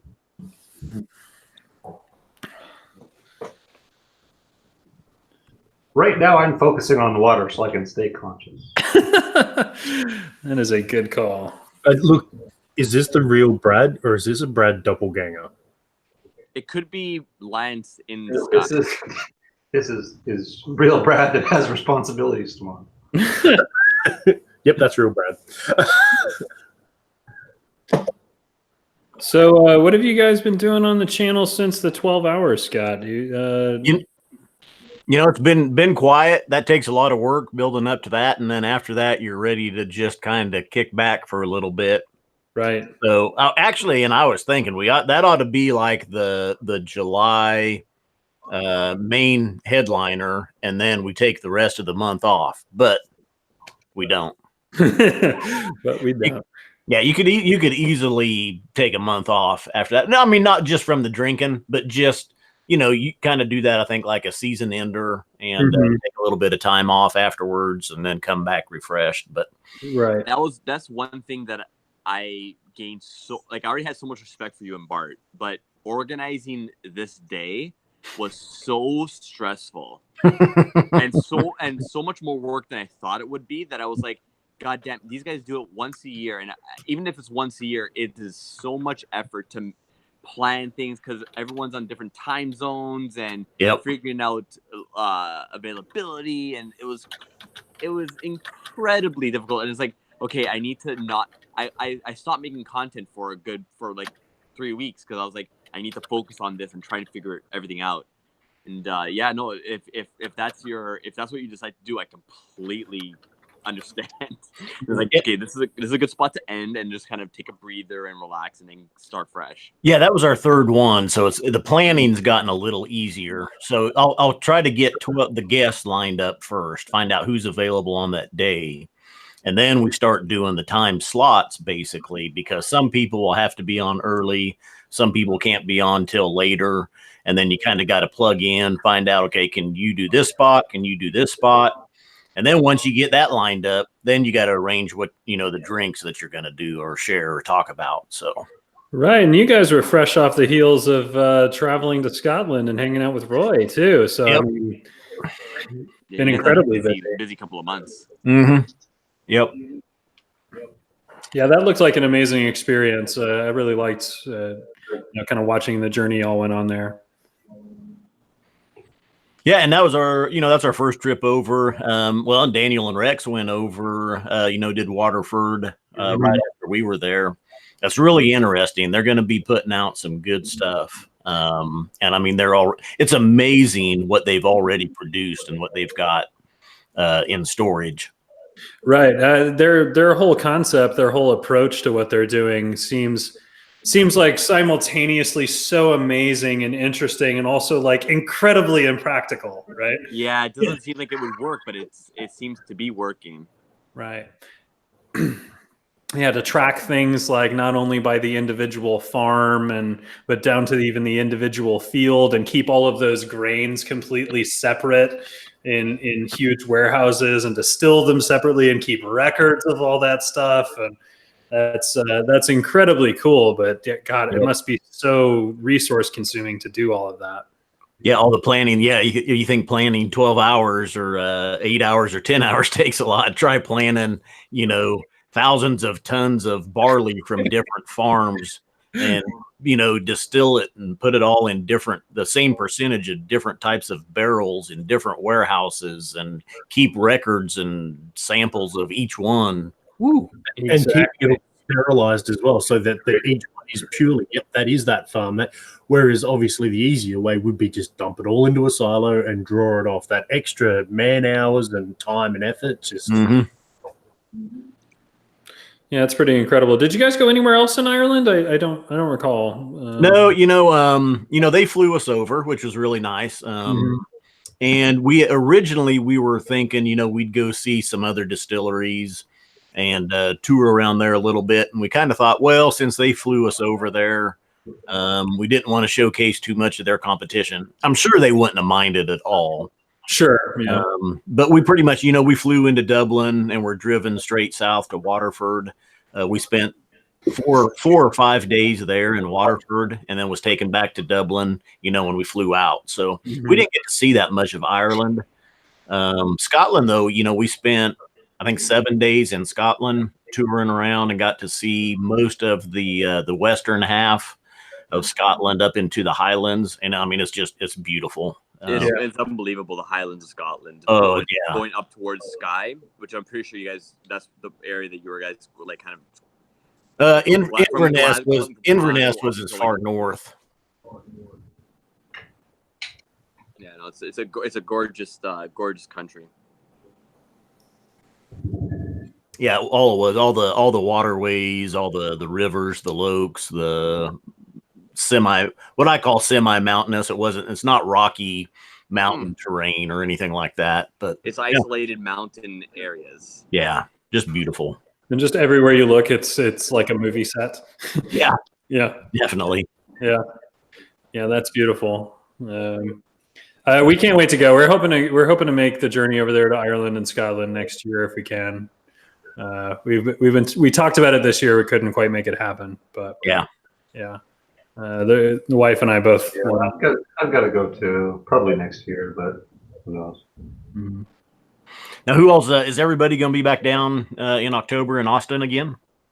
Yes. Yep. I'll be here. Are you guys organizing a tasting? Josh, are you going to show up? I will tell you that nothing has been organized yet. Although there's been some sort of talk about that, but I don't know, like, because we got some distillery visits, and then Friday apparently we're doing something. Friday night we're doing something specific, altogether. So I don't know if we're going to be doing like another secret tasting. Could be. You'd have to ask Gretchen. She organizes everything, doesn't she? Right. Yeah, she's our bookkeeper. We have to make sure that she's okay with it. Yeah. Hey, listen, as long as there's cake balls, I'll be happy. No, we're planning to meet up in Dallas, and I'm going to take these guys over to see Robert and Jonathan and Marcia up at Iron Root, and probably go from there down through Waco and hit Balcones and see those guys and show them around, and then we'll make our way down to Austin. So also, so because I didn't make note of it, I'm outside now, so I can't see the chat. So if you want to direct something at me, direct it to Jeremy Sims. Look, there's another super chat randomly. Oh, thank you. I don't believe you. Also, I don't have the White Walker out with me, so I will be sipping on this for the next hour. So you're having a cigar there, Vito. Yeah. I'm a little bit jealous right now. I may have to, at the next break, transition outside. Yeah, it's super nice outside right now. Like it's just super. It rained for a good hour earlier, and now it's just sunny and beautiful. So perfect opportunity to just come out, have a cigar, and help the cigar mask the awfulness of the whiskey. You know what? And Scott, it's actually working. It doesn't taste as bad. Yeah. I imagine you could pair anything with that and it would improve it. It's terrible, man. It's terrible. I can't handle it. I don't understand how this passed anybody on any. And I don't understand. I really don't. I agree. I don't know who thought that was a good idea to push out. And I don't badmouth. I badmouth one whiskey, and it's only because it's Canadian Mist. But this I will trash talk this till I run out of breath. It's like, man, Why? Canadian Mist, terrible. I mean, Canadian Hunter Vito's okay with, but Mist is just overstepping the line. Well, I can vouch for that. For some reason we had Robert Licorice here for a couple of days, hanging out in Austin with us, and we shot a video with him. And we have this guy who makes these amazing Texas whiskeys, and for some reason we had him try Canadian Mist and Canadian Hunter side by side. That's what we decided to do with our time with Robert. Because you're evil. You're evil and you don't like them. Right. You know, legitimately, there has been a super chat come in, $10. I'm assuming it's Scott, not Bart.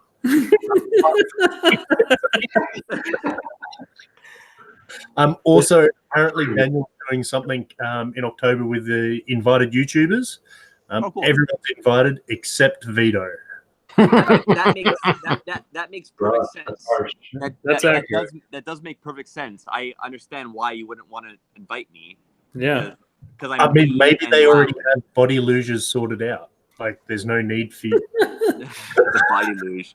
Scott and Bart were there. I don't know if they saw it, but they were there when that happened. They were definitely present in the building. However, I don't know if they witnessed it. Witness what? It's PTSD. You just don't remember. You don't want to remember. Yeah. Somebody took a let's call it a shot. They took a shot off of Vito's chest. I mean, it started out as a 3-ounce pour and it ended up as a 1-ounce pour. Yeah. Yeah, there was a lot of whiskey consumed in such a small period of time in my limited time in Austin that week. So apparently Texas has a law against whiskey. I was in Texas for 40 hours. I don't remember a single sober period of that period of time. No, that's actually true. Daniel's saying in the chat he doesn't have a choice. Texas has a law against whiskey pixies. That's actually correct. That's hold on a second. Okay, so Rex has done you a favor then by revoking your whiskey pixie status. Yes, Rex did me a favor. He revoked my whiskey pixie status. I am no longer the whiskey pixie. I think that was just literally to avoid getting glitter to the face at some point. Could also be true. True. So I haven't poured myself anything here yet.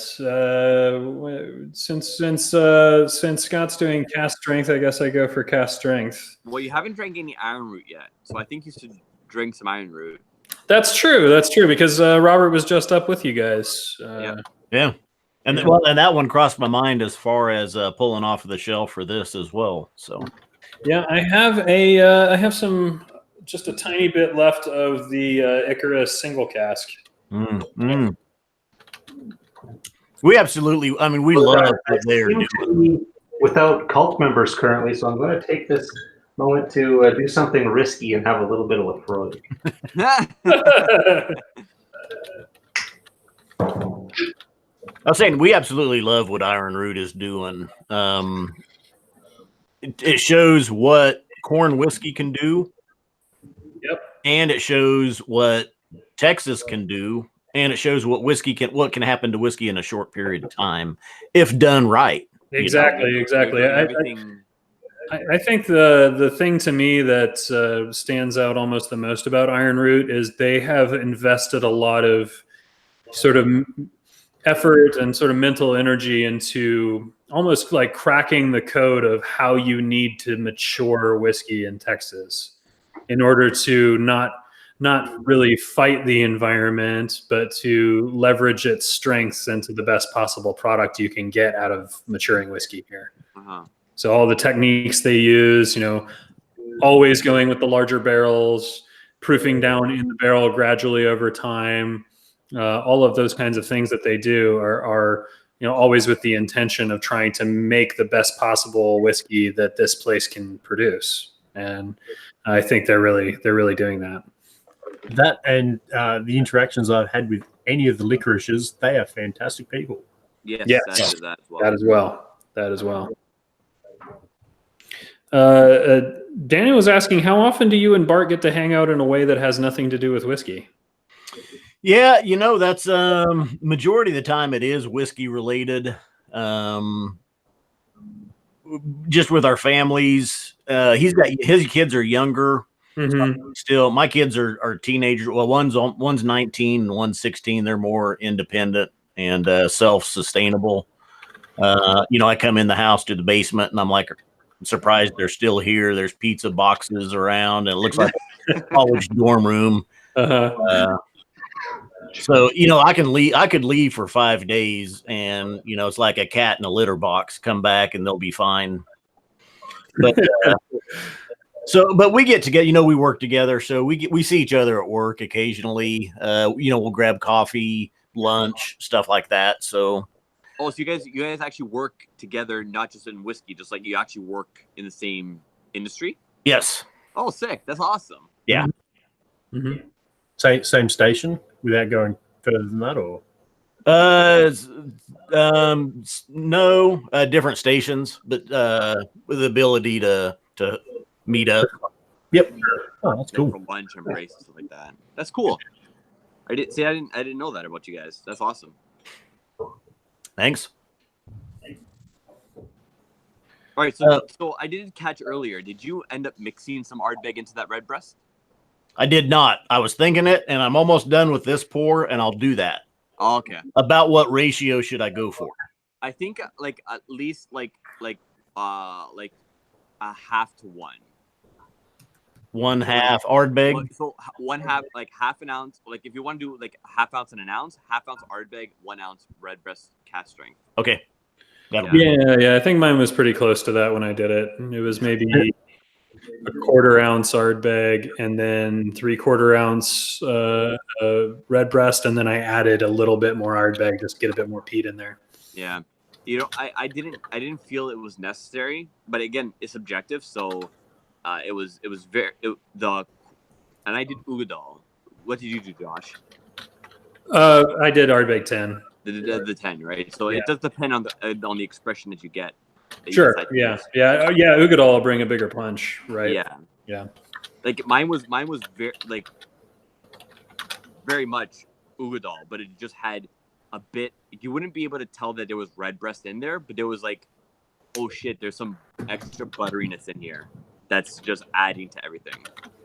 That's what I got, and it was wonderful. Yeah, I thought it was a nice pairing, but I guess Graham that was in earlier didn't really care for it. Yeah, he wasn't about it. Hey, that's the beauty of whiskey, right? It's all subjective. You like it, you don't. You don't like it, you like it. Yep. Absolutely. So Daniel asked again for yourself, Scott. So out of yourself and Bart, who's the person who's generally 2 hours early, and who's the person that shows up just on time? I'm 2 hours. I'm 2 hours early. Bart's just on time, if not 5 minutes late. Yes. I was going to guess that. So it seems like I would be the Bart because I'm always either just on time or at most 5 minutes late to everything. See, I'm an army brat, so the old man was 30 years in the military. It's if you're not here at least 10 minutes early, you're late. Yep. Yeah. All right, I got my red. Start calling hospitals. Something. Yeah. No, we've done. Bart is the forgetter as well. I'll be like, hey, did you he's coming over here to film Ardbeg 10, and he gets here. I'm like, did you bring the bottle with you? Oh God, I forgot it. That's what you was coming over here to do. How can you forget that? That's me in a nutshell right there too. Like just I'm so forgetful at the most inopportune times too. Benjamin Eves told me to try the Ardbeg drum if I had it, and I considered that, and I almost grabbed it, but I just went with the Ardbeg 10 since that was kind of the. Well, I mean, it makes someone it an 11-year-old the whiskey, Ardbeg 10 red breast and said it was good. I forget who did it earlier. Someone in the chat. Yeah, it was definitely a suggestion from the chat, but I don't remember who it was. Yeah, that was many hours ago. But you know what? Okay, so Scott, on your 12 hours, did it pass by quicker than you think normally? Overall, yeah. Now I'll tell you, it's about the 8-hour mark where it's like you've got to get over the hump, and it's the 8-hour mark. You get through that, and you're good to go. That's kind of where everything kind of starts to crash, come down. So, any suggestions? You need to like take a coffee break or something like there. yeah, that's fact is we make coffee. We have it ready right about in there. So, yeah. I almost did that as I was eating Vietnamese earlier, but figured I'd save it for the next break. Really, I've had 7 coffees since I joined already. But you're an absolute lunatic, Sim. So. Yeah. It's that first responder thing, man. You can just, if there's coffee and the ability to have it, you get it while you can. and it just sort of gets in that whole nature thing. It's amazing. Okay, it's amazing how much of the Ardbeg comes it's pounding over the Redbreast cask strength. I thought I added just a hint of the Ardbeg, but it's amazing just with the little bit that I put in there how much that Ardbeg is factoring into the palate. Yeah, I feel like you need it to be the cast strength Redbreast in order for it to even begin to stand up to it, right? Is that not what you have, Scott? I thought you had the Redbreast cast strength there. Yeah. Okay, yeah, okay. But if it wasn't that, it would just almost drown. Yeah. Yeah, it would be completely lost. You have to have the cast strength definitely to mix anything peated with it. So where I started off the stream, Scott, was with a sample of that I see just over your shoulder there, the Tobias and the Angel. Oh yeah, that was the first. I did that early in the day, so I was still pretty fresh. That was absolutely glorious. It's a stunner, isn't it? I was surprised. And I figured it would be good with the price point it was at, though. I just thought, I doubt this is, $480 good. Right. I'm like, it's going to be good, but is it going to be that good? And then when I tried it, I was like, yeah, that's pretty good. Yeah, that's so hard to quantify too, the is it worth it factor. Yeah. See, Compass Box they haven't proven me wrong yet. Like it's always good. I mean, it's always good. It's always good. I don't understand. Like, what have they put out that's been mediocre? Besides the King Street, like the main sort of like everyday availability stuff. And even considering for what it is and the price is pretty good. It's still pretty good, right? There's nothing tastes poor. Everything tastes solid. Yeah. I think the only Compass Box I haven't enjoyed so far is the Orangery or whatever. That's kind of the outlier, isn't it? Yeah, I haven't had that. Which is like just a weird offshoot thing. Mm-hmm. And I'm not sure do they still make it? I've seen it in stores. I don't know if it's still like in their lineup, but I guess I could look that up real quick. But that was always the outlier. I think Daniel always described it as being like a cocktail in a glass. I haven't actually tried it, but is that they really are pitching the Compass Box for their own enjoyment and sharing it with everyone, versus, hey, we're going to get a product that's going to do well in the market. Sure. Looks like the Orangery is no longer made. That is in the archives. Yeah. I did also, when you got on your shelf there, get to try for the first time this Wednesday evening last week was this is not a luxury whiskey. Oh, yeah. That was really, really good. That's a stunner. Yeah. Absolutely. Blown away by it. We were sitting there talking about it because somebody had brought it out to Wizard Academy and gave me a pour of it, and we talked about what went into it. And I said, no, this is a luxury whiskey. What do you mean? Now, Josh, is it luxury or luxury? Luxury. Right. They're getting they do have No Name 2 is out in the UK. It's not in the States yet. Right. That's gonna be a thing. The Circle is another limited edition. Mm-hmm. And I also got a deal. They've got 3 new labels that they've applied for that are it's very artistic. I can't remember the name. Oh, yeah, they did the breakdown. It looks really, really interesting. They haven't given a lot of information, but I think someone kind of leaked roughly the breakup with the TTB stuff. Yeah. But they're all like, it's like 3 sister bottles, kind of. They're all like related, but kind of just different blends. Myths and Legends. That's what Right. Yeah, Myths and Legends 1, 2, and 3.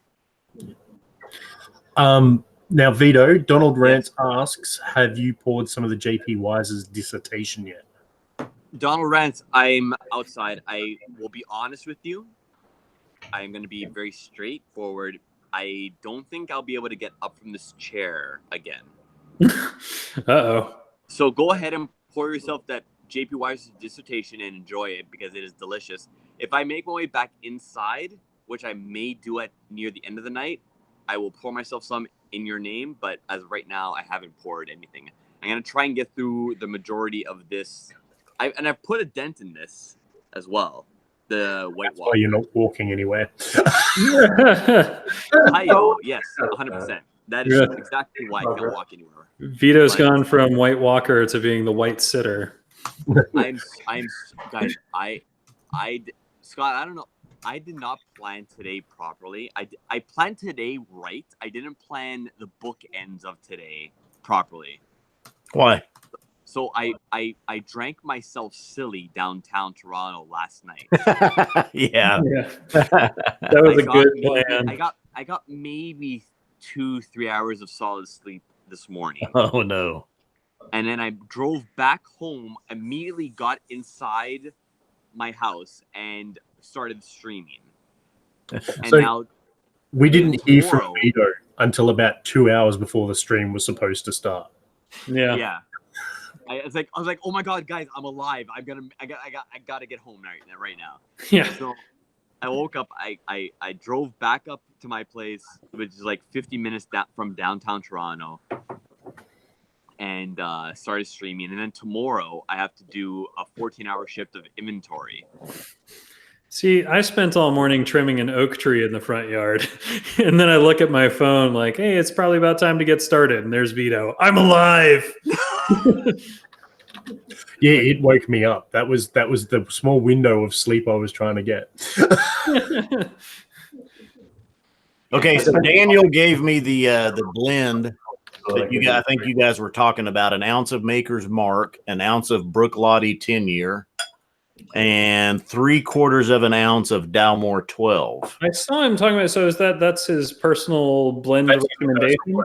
So I've got Maker's Mark, I've got the classic Laddie, and I've got Dalmore Portwood, which he said was close enough. I feel like, what are your opinions on Portwood? I love the Portwood. My bottles, well, I had to quit. I was going to it a lot when I first bought it. I really liked it. Did it oxidize well?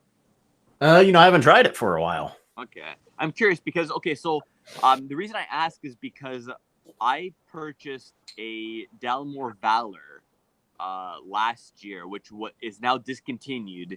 It is the precursor, apparently, to the Dalmore Port, right? The Portwood. Okay.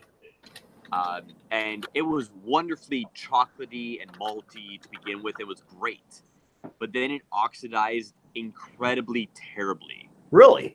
Yeah, it died. It died halfway through my bottle.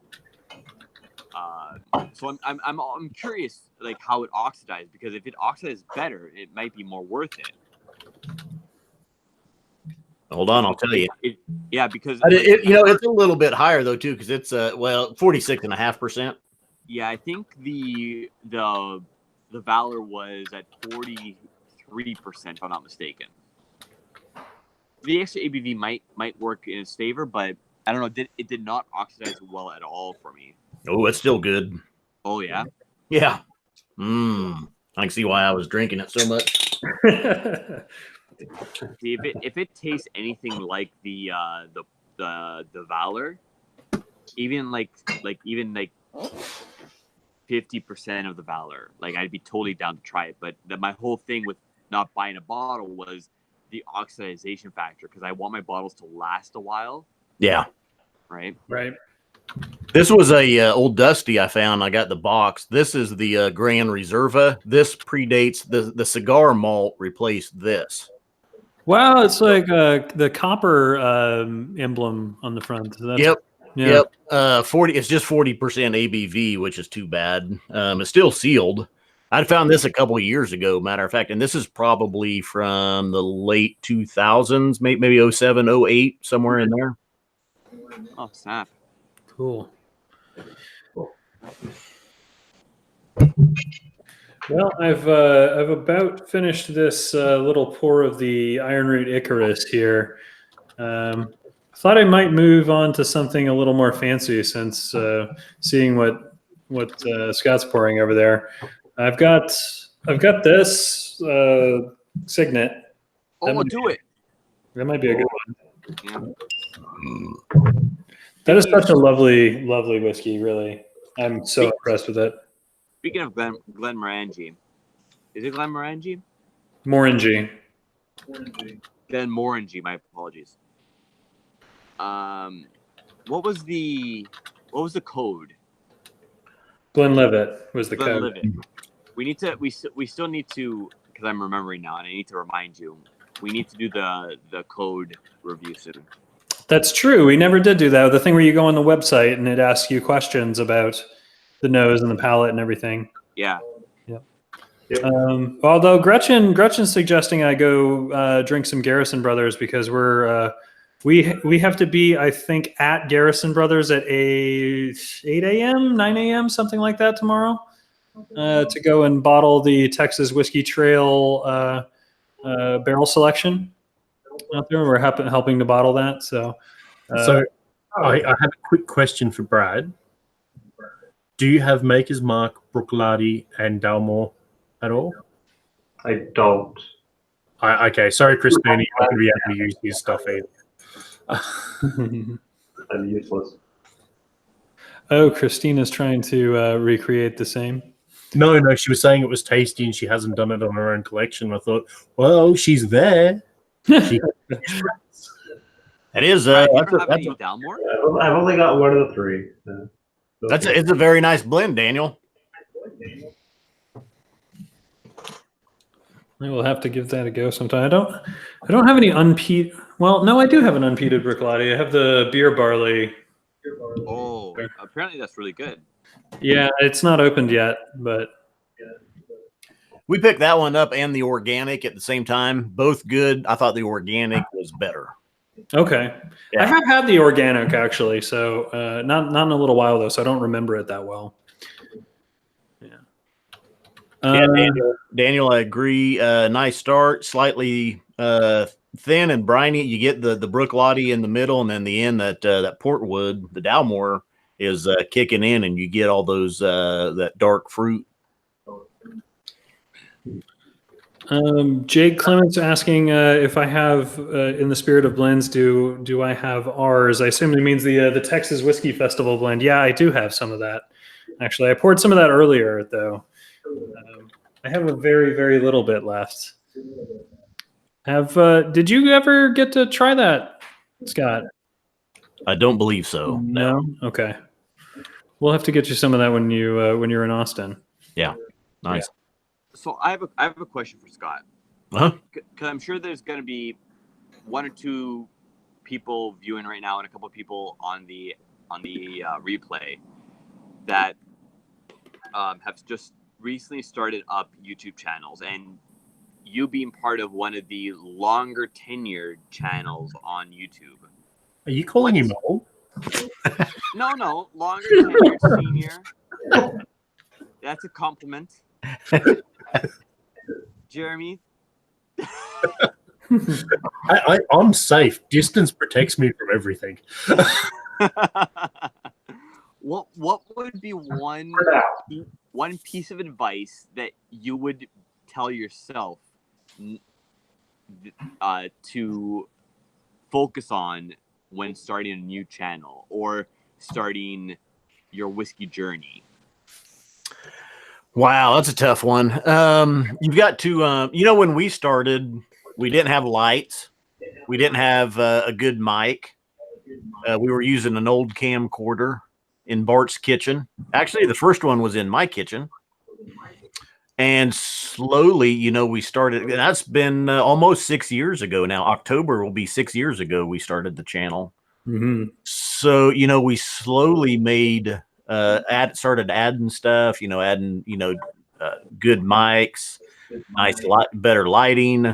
The whiskey collection started to grow. Our knowledge started to grow. When we started, we were literally the dummies. I mean, we didn't know. I mean, no, and that was the deal with the channel, was to kind of chronologue our journey with whiskey. It's like Scotch for dummies. That's dummies. Yeah. And now, I mean, like there's a lot of channels starting up. They literally they have to bring their A game. Anybody that comes in, if you don't have lighting, if you don't have a good camera, if you don't have good sound, if you don't have the knowledge base, if you don't have a setting, you're setting yourself behind the curve. So, and we've seen, you know, you had Jason Maschendrum on before. Great example. You know, he just started up within the last year, 2 years. But he comes in, he's got a good knowledge base, good experience, good whiskey collection. He's got good video, good sound, good audio, and he's off and running, doing really good. So yeah, absolutely. Jason's definitely hit a lot of points early on. And this is coming from like three guys that just started off with like the absolute garbage of equipment in the last 8 months. like we approached it completely. I'd almost say completely blind. Like we were just like, okay, well, this is what we have. Let's just start it. Yeah, I had no idea how to make videos. Zero idea. Like, I guess I have this iMovie thing on my. Oh, I might have a problem, guys.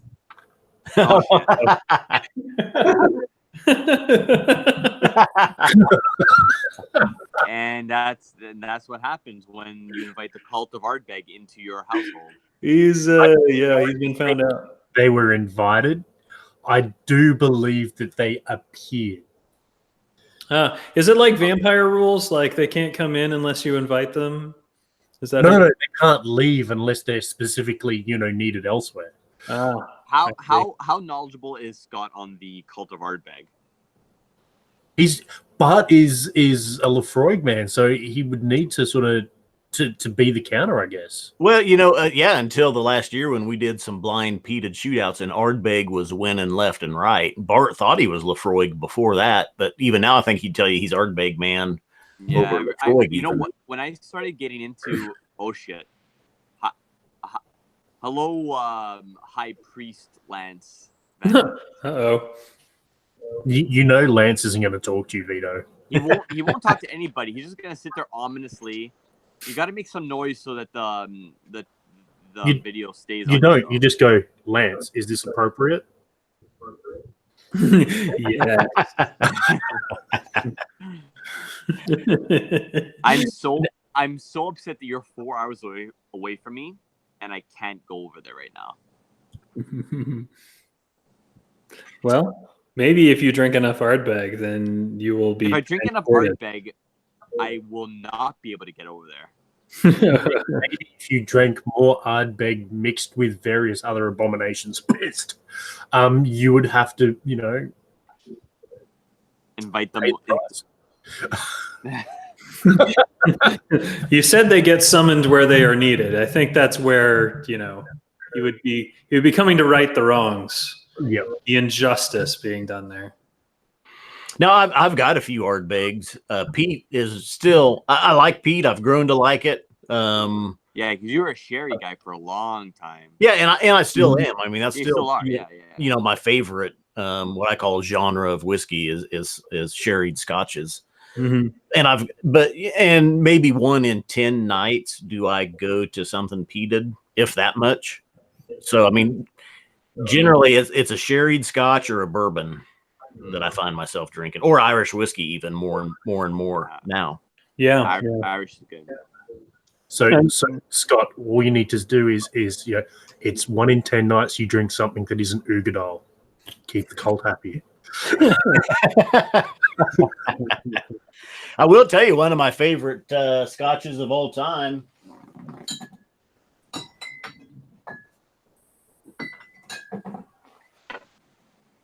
Beautiful. Ardbeg Dark Cove committee release. The committee release of the Dark Cove is unbelievably amazing. Yes. I mean, it's got to be top 3, top 5 scotch of all time for me. One of them. It would be in there.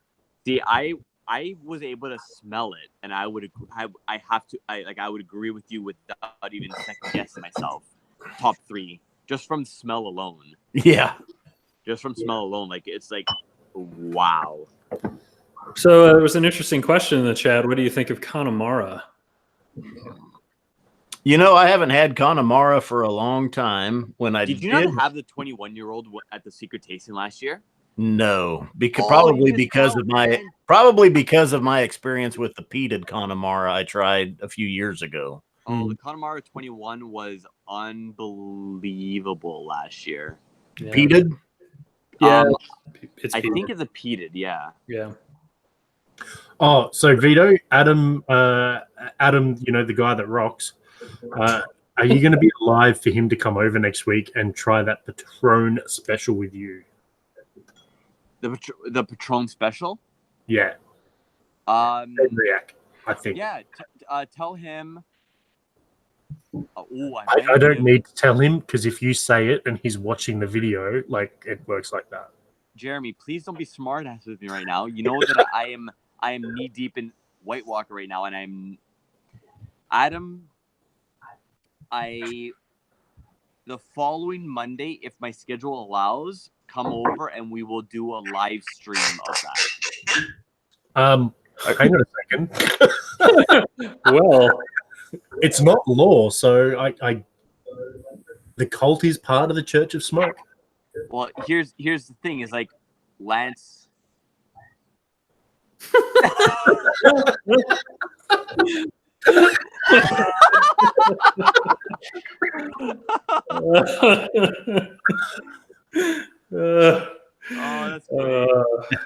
I love it. See, I want to pull back the curtain a little bit on that, but I don't want to. Oh, that's funny. That's great. Oh, that's great.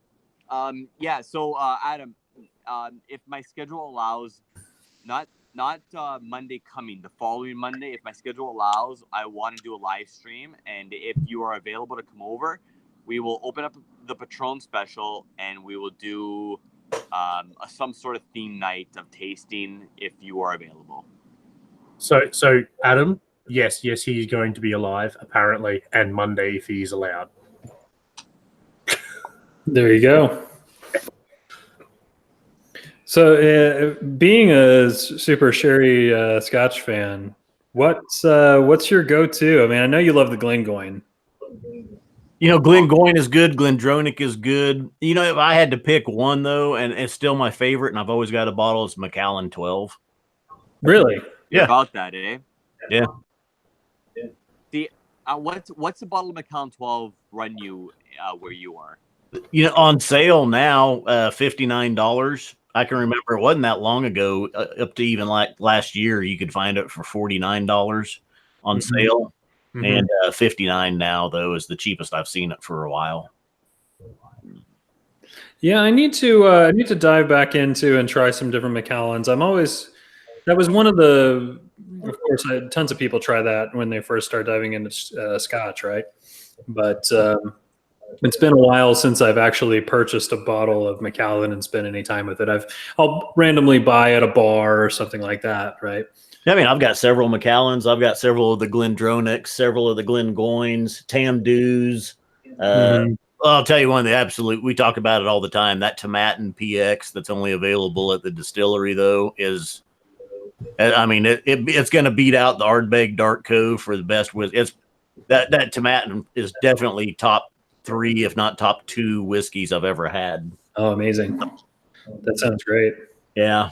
Abelauers, I've got those up there. Balvanese. I love sherry. Mm-hmm. So Patrick Cohn did put a comment in the chat here now that I have to absolutely agree with. And this isn't something you're going to be able to find very easily, right? But there was a Blackadder Springbank 17 sherry matured. It was absolutely out of this world amazing. I've gotten the chance to try some of his bottle a couple of times. Is it labeled as a spring bank, or is it labeled as like the Black Snake, or No, it's labeled. It's like one of the raw cask or something like that. Yeah. Oh, which we've got a couple of those. Tell me which one that is. Well, I don't know if none of ours are 17 years though. I know that. I don't think. And those are such small releases. I mean, right? So it's going to be tough to get the exact same one, but that blew me away. We've got several of the Black Adders, and they're all. I mean, we've got the Black Snakes, Red Snakes. We've got raw casks, embers. I mean, the Irish drop of the Irish. That one's really good too. All the Black Adders we've had have been phenomenal. Yeah, they do an incredible job. I've never been disappointed by a Blackadder. They are pricey, however. Yeah. I haven't had any Blackadders yet. I really got to get my hands on some. Yeah, fortunately, one of my favorite stores here recently started carrying the Blackadder stuff. So now he texts me, right? Because he knows I like it. He's like, "Look what I just got it." I'm like, "Great." Yeah, the problem is it's pricey. $100. Yeah, it's pricey stuff, but it's been good. Yeah. So Scott, your Macallan 12 is. Would you pay $30 extra for it? Would you pay $79 for it? Well, that's 79 is only $20 extra now. Is that 79 Canadian? No. So right now the Macallan 12 in Canadian dollars is $94. Oh, that's which is like $78. I would still buy it, but I wouldn't drink it that often. Yeah, I would have it. In Canada, we have to take these matters into consideration. Yeah. Well, really though, the Glendronach 12 or the Glengoyne 12 are both, excellent. I wouldn't kick either one out of bed. So, I mean, and they're cheaper. Mm-hmm. Actually, the Glendronach 12 here is running the same as the Macallan 12. Really? Yeah. I if I were to go for a sherry bomb, I'd rather the Aberlour than the Glendronach for the price in Canada. Which one? The Abunad? Mm-hmm. Yeah. 100%. Yeah, that one's nice. It's you get all the intensity out of it too, right? That's why, even it's an extra $15, I think, if I'm not mistaken, but you're getting so much more. Yeah, that's probably worth it, especially with the ABV and just some of the sherry cask that they're using seem to be phenomenal. Yeah, it's always just really juicy and fruity, and really, really nice stuff. All right. So, Scott, I don't want to rush you out, but if you want to stay on, we're going to take a small break, and then we're going to come back on in 8 minutes. I actually figured an hour because now I've been at basketball games. I got to start getting dinner ready. So okay, yeah. So let's plug your channel. I'm sure everyone already follows you, but just for anyone on the replay that's not following Scotch Test Dummies, plug where they can find you, what you guys are, what's coming up, and we'll sign off for the day. I got to see you drink some White Walker first. All right. So love you, Scott. I hold on because I can't see myself right now. Okay, so that's a good. I've about half of what was originally poured of the White Walker I have taken down. He's put a dent in it. I have put quite a bit of dent in it. So Scott, and Bart, if you're watching somewhere somehow. I can't wait to meet you guys. Well, see you guys again in October in Austin, and hang out with you guys. This swig of White Walkers for you. I guess. Yes. It's for you. All right, yeah. So anyway, if you don't know me, I'm Scott, one half of the Scotch Test Dummies. Bart isn't here tonight. You can find us on YouTube. Scotch Test Dummies is our channel. On Twitter, we are the Scotch Test Dummy with an I, and Instagram, the Real Scotch Test Dummies. But congratulations to you guys on 1,000. You guys did good, got there quickly, much quicker than we did. So keep it up. That means you're doing something right, and we'll see you guys in October. Absolutely. Awesome. Thanks so much, Scott. Yep. Hopefully we can talk before October, though. Yep. Sounds good. Thanks, guys. Absolutely. Vito, in the break, if you can, grab the lapel mic. If you can. Yes, I will. There you go. All right. All right. Guys. Thanks, everyone. We'll see Later, you guys. in about 10 minutes. Not even 6 minutes.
What time are you going up again?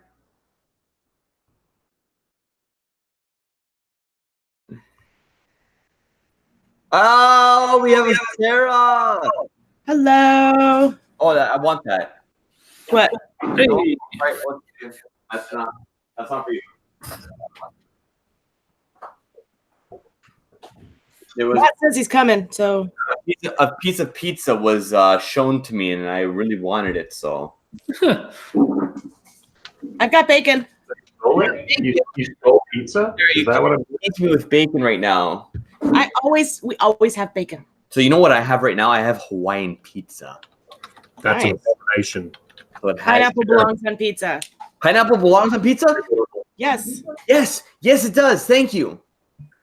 Dude, I'm gonna quit this whole thing. All you pineapple on pizza lovers. See, the cult isn't approving of that. I don't care what I'm gonna think of myself right now. This is dangerous. Well, since Vito's throwing pizza in his face with pineapple on it, gross. I mean, it's better than when he was eating it with Thousand Island dressing on it. You know what? Fuck you, Jeremy. With the Demonetized. with a glass full of White Walker still. See, it just shows where his taste is. Pineapple on pizza, glass of White Walker. Yep. Keeping it classy over there. Hey, you live your best life, okay? That's what I plan on doing, and that's what I am doing. Sarah, how are you? I'm doing okay, and you? You're very well, thank you. Good. How are you feeling? Thank you for joining us today. Of course. Matt's on his way. He should be here soon. We as long as we have you, we don't need anybody else. Oh, thanks. That's so sweet. I You am. only say that because, you know. I mean, hi, Matt. Oh, sorry. My wife demanded we go to dinner. That's nice. There's a cult behind you. That's nice. It's nice. The camera switches to me, and I remember that they're sitting back there ominously. Yeah, the only thing nice about the cult being behind Brad is it means they're not behind you. Good point. It's true, though. So how are you guys doing? I assume Will hasn't shown up yet. Will's working. Will's still at work. When did he get off? I thought he would be available around this time. No, he works late on Saturdays. He doesn't get off until 10 our time. Oh, snap. Well, you know what? I don't know if we'll last that long, but we will try to. I can't guarantee it. He was around earlier in the chat, but you know. Dangerous stuff. So we will give him that. So, Yeah. what do you guys have in your glasses, Sarah and Matt? I need something now. I'm about to pour some Belmead cask strength just for you guys for the cask strength, going off of what Scott did. Nice. But I've pulled all high proof bourbons that I currently have. That works. Yeah, I got the Wilderness Trail Single Barrel Rye Cask Strength out of Kentucky. Cool. I am going to pour then, I guess, something that's cast strength. Maybe the Signature Ben Rennis. Ooh, that sounds good. That's the one you had at song class? Yeah. Yeah, that's a good. Yeah, the 21-year-old Ben Rennis independent bottling. So I will make a quick warning. Someone of New Zealand heritage will be popping in soon. Awesome. Nice. I'm already here. Potentially. I'm already here. You're not New Zealand. Oh, that other guy, that Australian bloke that lives in New Zealand. Oh, okay. So yeah, that guy. That Australian bloke that lives in New Zealand. Listen to you. Yeah. I haven't spoken to our New Zealand friend in a little bit. It'd be good to see him. So I gotta ask, how are you guys all feeling? I've been in the chat all day, watching what's going on, listening. How are you all feeling? Sarah, I feel freaking fantastic. Let me tell you. So you need a couple more ounces, right? I'm at the point where it's like, okay, I'm feeling good. Now just put me to rest. Vito wants to be put out of his misery. Sign of the cross and just say, rest in peace, Vito. So, Vito, there were 3 super chats while you were outside in that last one, which are legitimate pause. You need to add to the White Walker. Hold on, I'm going to go back on the chat. How much White Walker have you consumed today, Vito? So the answer is always too much. Too much. Yeah. I will, okay, because I can't go back that far. I will allow, because I don't trust Jeremy, I will allow 2 super chats, which equals 1 ounce of White Walker. To be added. I think secretly you love the White Walker. No, it's awful. I'm doing this for the people.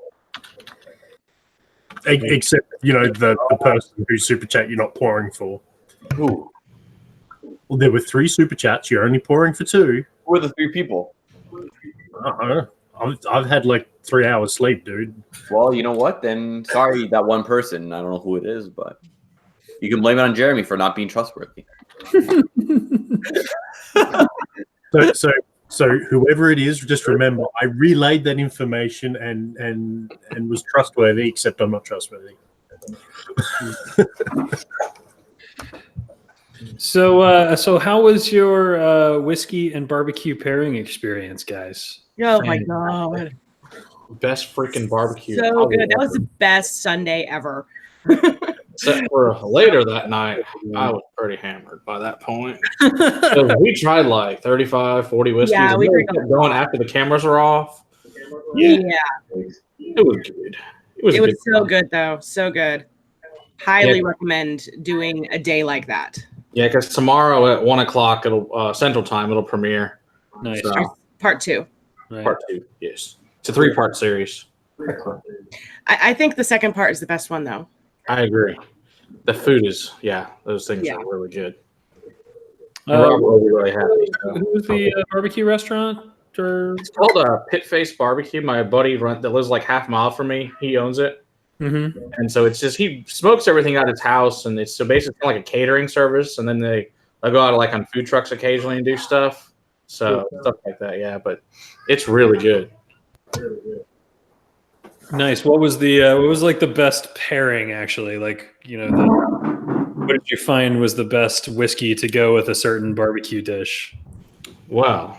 Definitely Iron Root Icarus was the best with the bourbon. Oh yeah. Oh my gosh. Really? So freaking awesome. Nice. Yeah, you'll see tomorrow. It is beautiful. It's so good.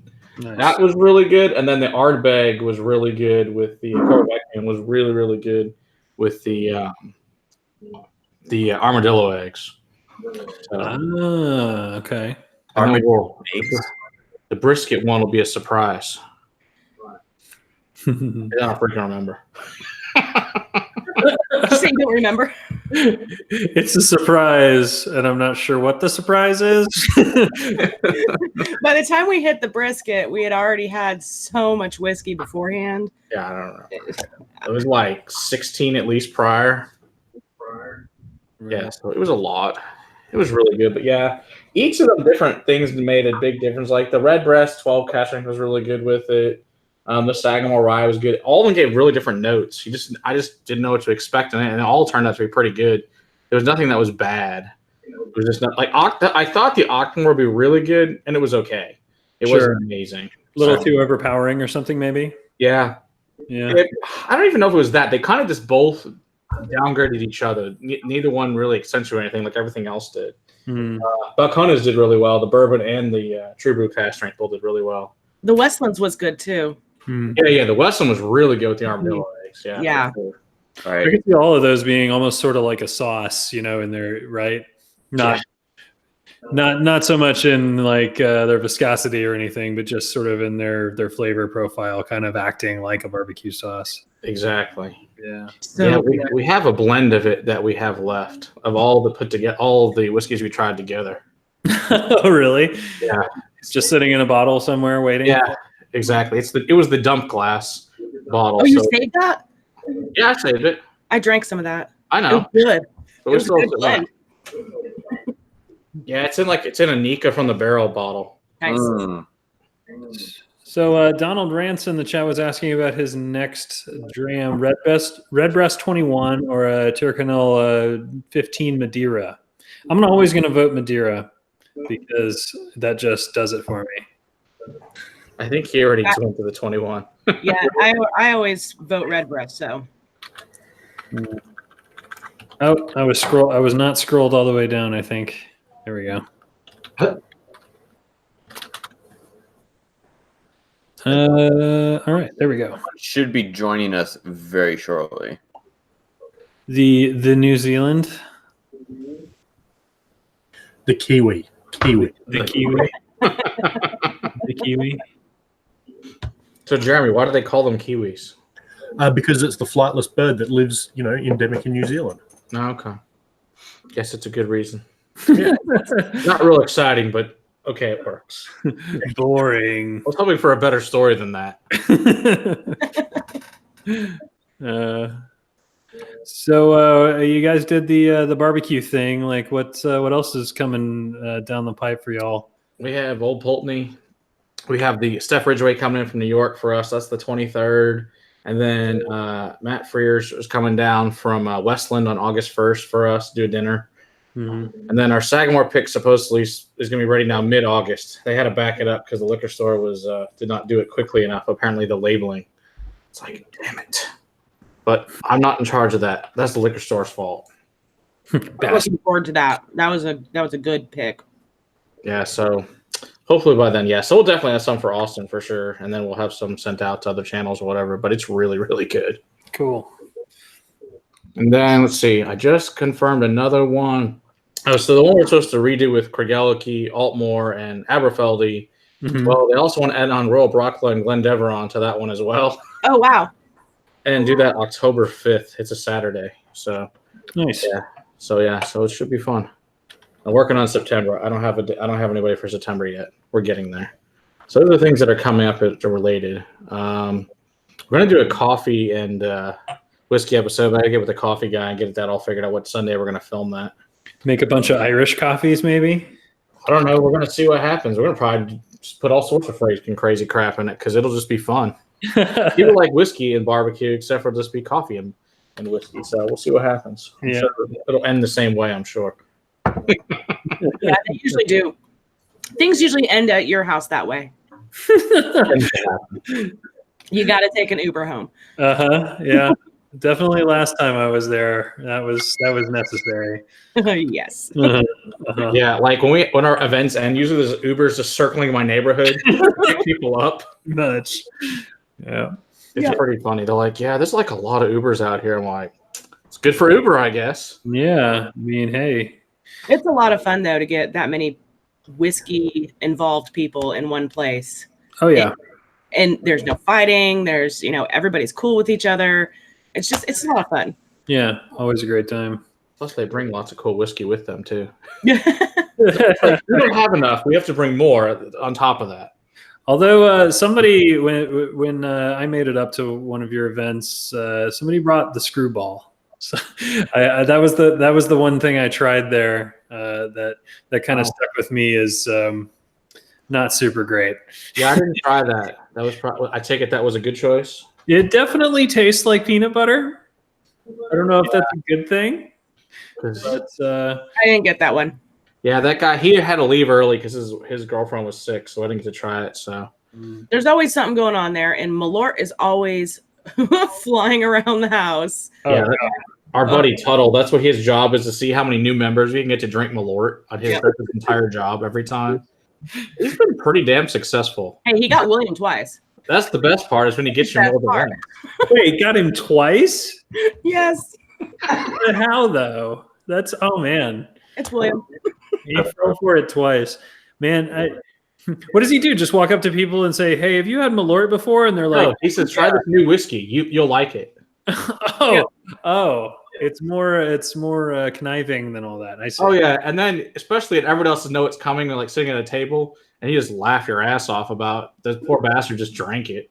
The faces that some people made are just completely, totally worth it. It's one of the worst things on the planet. Absolutely. I've never gotten past the smell. Therefore, I'm pretty sure Vito would like it because he likes all that horribly bitter stuff. So Why would you say such a thing? Because I'm saying you drink Campari and epic Campari crap straight. Campari neat is wonderful. It's gross. See, that's why he says those things, because you say that sort of. Exactly. Your logic has no place here. It is wonderful. I can't believe that Lance and Christina are still sitting behind you. If they haven't even moved. Whenever it goes to me, I get scared again because I keep forgetting they're back there. Just again, remember, if they're there, they're not behind you. It would be hard for them to be behind me. Don't challenge them, Vito. They're really dedicated to the bit. I really like that. So, does the Cult of Ardbeg have any other members that dress up like them at all? Well, Graham was there earlier with a robe on. Okay, I was probably doing something else at that point. Yeah, Brad, our friend is asking why he hasn't received an invite yet. I sent the invite. I can give him an invite. You know who we're talking about, Jeremy, so you send him the invite. Because I sent him one, Brad sent him one, it's not working. it's a Kiwi problem, apparently. Oh, hold on. I got it. Hold on. Brad, send it to, hold on. Because I don't know if he wants it public.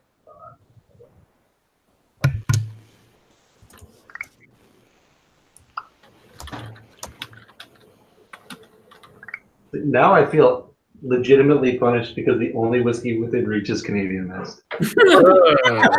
Yeah. You just took all your other whiskey and left you Canadian Mist? I've definitely had at minimum 8 ounces, probably more of White Walker. Oh, gosh. Keep drinking, Vito. Also, yes. Wow, that's horrible. And it's warm too. It is. It is terrible. Like you didn't even put the bottle back in the freezer during the breaks or anything. Cool it down. Nope. Actually, shouldn't you just pop it in the microwave for a moment? bring it to dragon piss temperature so that it tastes fresh. Man, A minute on high power. I didn't even think about it. It's warm. Oh, It's warm. Now it's boiling. Oh, that sounds really great. oh. Gross. Yeah, I know. It, honestly, from cold to warm, like room temperature, it is awful no matter what. Yes. Yeah. The freezer at least makes it tolerable. Not even. It's better than it warm. You can get at Watch least away with that a pizza. note out of it. It's okay. You can get the red berries out of it, at least when it's frozen. Otherwise, it tastes like crap. Okay, don't worry. We're going to review that one tomorrow. Oh, jeez. Yay. If I had Floki, we'd do that too. But we want it. But I don't have it yet. Floki. I like that thing. He always to send us Floki so we can get Sarah to drink it. Not until after October. We can do it the weekend after. That's fine. We gotta play through this challenge with Brad first. Yeah. I still really like the idea of blowing up a White Walker in the parking lot of La Quinta. I still think that's a good plan. I wholeheartedly agree with that. Yeah, I We'll think never be able to come back. no. But it'll be so much fun. We'll have to like go down like the side of the highway or something and do it. You know, whatever. Somewhere out in the middle of nowhere. Somewhere we can blow it up. One of those cheap, camp stoves that you get with the can of gas. Just pop it on there and give it the burning that it requires. So Donald Rance had a great question Yeah, here. that's a good question. I was just about to say the same thing. Go ahead. What do you guys think are underrated distilleries or brands? He says he likes Cooley's Tyrconnell brand, one of the best Irish single malts made currently. So what do y'all think? What's like an underrated, underappreciated, sort of sleeper whiskey brand for you? I do agree with him. That's Tyrconnell. That stuff is really good. A sleeper brand that's really well, not craft, or does it matter? I'm not sure it matters. Like craft probably depends a lot on distribution, right? But Yeah, because it's distribution. There's lots of craft that's really good that has no distribution. right. I mean, you know, or has like 2 states if you're lucky. Right. Exactly. You know, I think people really don't talk a lot about Glengoyne. I know we do in our community. Yeah. But outside of it, really, Glengoyne is really probably one of, especially for the money. Mm-hmm. I mean, you really can't beat it for the money. I mean, the 18 I can get for under $100. Yeah, I would absolutely agree with that. I mean, I think the 21 I paid like 140 for. Mm-hmm. So, I mean, you really can't beat that as far as has widespread distribution, but nobody ever talks about it. And you go to the store and they're like, we don't know what that is. I'm like, good, I'll go find it on the shelf because you're stupid. Yeah, Glengoyne's a great choice for that. I'm gonna say maybe Cole Keegan. Ooh, I completely agree with that. yes, Cole Keegan. Yep, those guys make fantastic whiskey, and they just are. And everybody who's had it that's into that kind of thing, they love it, right? So good. Right. I love it. I still need to try the cash strength version. I forgot to try it in the vault. We just forgot. Yeah. It happens. I donated all 3 of those. Actually, I donated the regular, That's awesome. the cast strength, and the apple brandy finished. The Yeah, apple brandy, I really want to try. that one's awesome. I love the apple brandy finish. That one is so good. Yep. I have so many bottles that I want to take with me from Austin back to Canada. I'll probably in like $1,000 of duties because Several cases. What? Think of the taxes, Vito. I swear. The cult took pity on me and found me some Port Charlotte heavily peated. Well, that was nice. They deem that to be acceptable. Yes. Yes. There we go. Brook Laddie is always acceptable. They do nothing wrong. No, they really don't. They really don't. They nothing to do is wrong. Yeah, no, I've had some better than others, but all good. Yeah, I never had a bad Brook Lottie. Well, that doesn't exist as far as I know. Right. Like a mediocre Brook Laddie. Sort of depends, like the definition of mediocre. You know, like you wouldn't, if you've had it, you wouldn't get a pour at a bar for a good price. I mean, I don't know. I'd get a pour of just about anything for a good price from Brook Laddie, I guess. But like, for example, I'm not too terribly interested in classic Laddie. I think it's good, but like, I'd rather have Port Charlotte all the time. See, I wouldn't have the classic Laddie. I will have if I'm not feeling a super peat, and Bunnahabhain 12 isn't available. Sure. I prefer the Bunnahabhain 12 as an unpeated Scotch to the classic Laddie, but I don't mind the classic Laddie. No, I don't mind it. I mean, it's good stuff, but just by comparison, I'd say. Yeah. Yeah. Sarah, don't laugh at me. I know you are. Hey, I could laugh, or I could send you another super chat. Oh God. Do it. You know what? You can, but you've already super chatted, so I will not be adding more. Oh, I can. I bet you I can text William and have him send one. Yeah, no, that was in the last stream. Hi, Jesse. Jesse, it's a Kiwi. There's a Jesse. It's a Kiwi. It's approached. Hey guys, Jesse, how are you, man? congratulations, team. How's things? Yeah, good to see you. Good. How about you? Good. Sorry about the drama. I say it every time that we hang out on a hangout. I love the background. Right? That's right.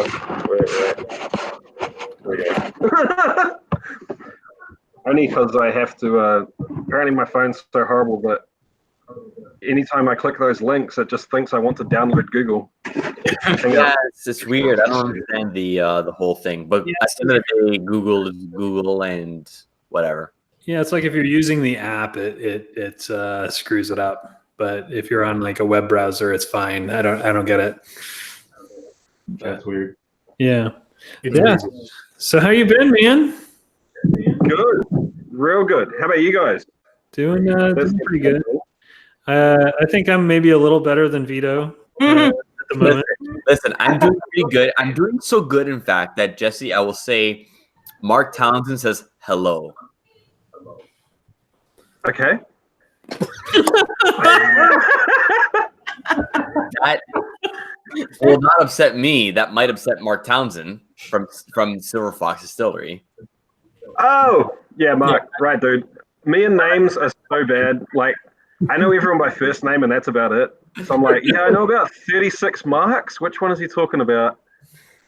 I just noticed the creepy hoods in the background there, dude. Yeah. I was told. Yeah. So wait. Oh, because you're actually geographically probably pretty close to him, right? I'm like an hour and a half from him. Yeah. Oh, awesome. Yeah, I think he's getting pretty close to having equipment turn up. Yeah, it should show up potentially end of this week or early next week. Oh, that's so cool, man. I got to get in touch with that guy. I don't know, dude. I've got to plan a trip to go up there and see him. Oh man, if you come up, it'll be so much fun. You get up here, I will make a trip to Toronto for sure.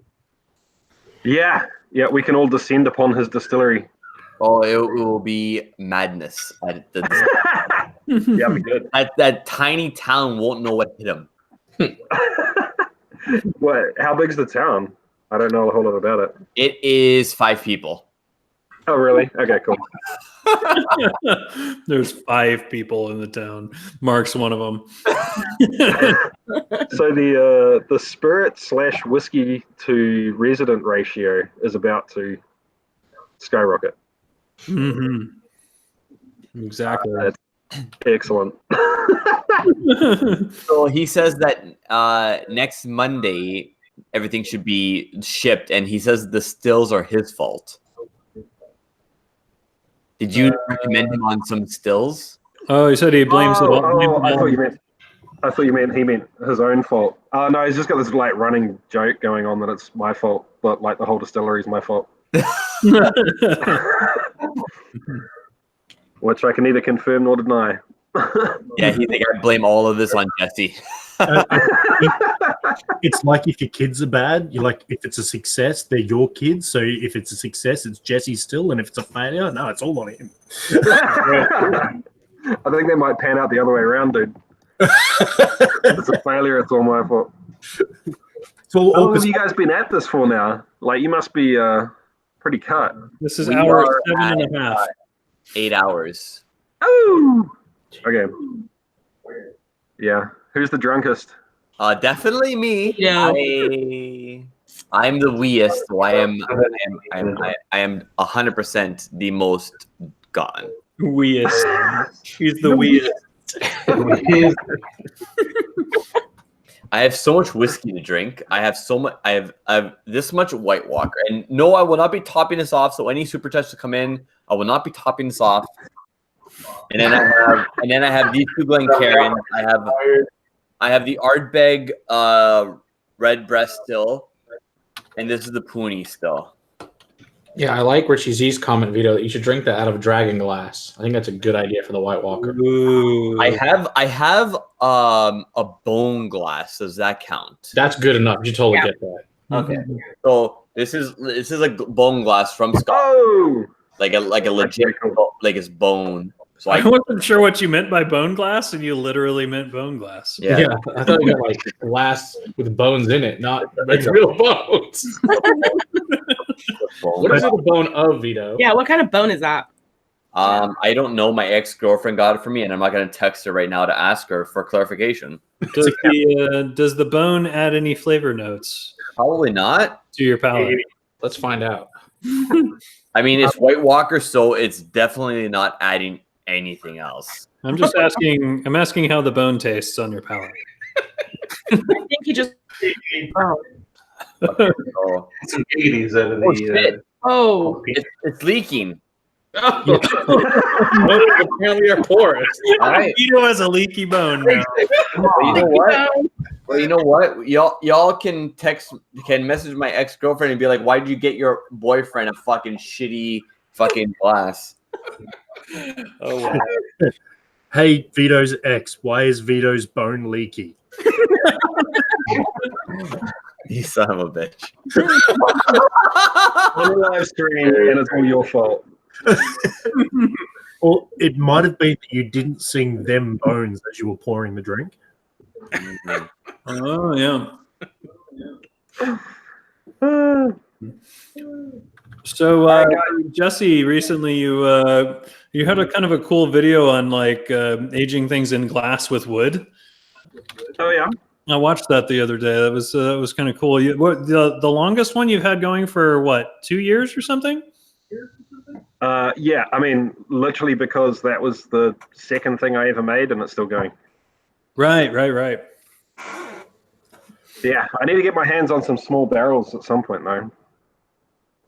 Do they don't have them at like the little markets and whatnot for sale for port barrels and crap? Because that used to be a big thing like 15 odd years ago. Yeah, ideally, yeah, I think like maybe a 10 or a 20 liter X wine barrel would probably be what I'm after. Port, sherry,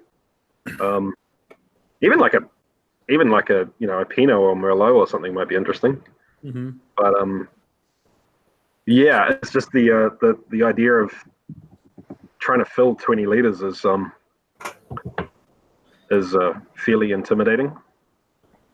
And it's a big risk as well. Like if it's only small batches, you don't feel upset if it goes wrong. Right. Yeah, you can't blend it with anything else. Like you don't have 100 barrels to. Yeah, with your size of still, like how much you can put out at once, how long would that take to fill something like that? It's not that bad, dude. Like, I could probably do. What would it be? Like maybe maths is failing me right now. Off the top of my head, about 400 liters of wash. Mm-hmm. So about eight stripping runs and 2 or 3 spirit runs. But the thing is, like, because of the channel, every time I run the still, I kind of need to be able to create content off it. Sure. So, it's a lot of time for dead time. I have a question, and it's not going to be breakfast cereal related this time. Because you're in a bit of a unique position in that you and I can both distill at home, and you have the facility to do so. Are there any grains that you would really like to try and just to find out what happens? And are there any grains currently hitting the market that really excite you? Yeah, actually, hold on. That's a great question. Yeah.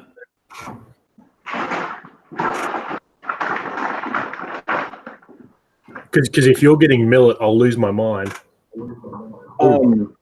So that's Manuka smoked barley. The guys that were at the Crowded Barrel that night had that Manuka smoked New Zealand spirit.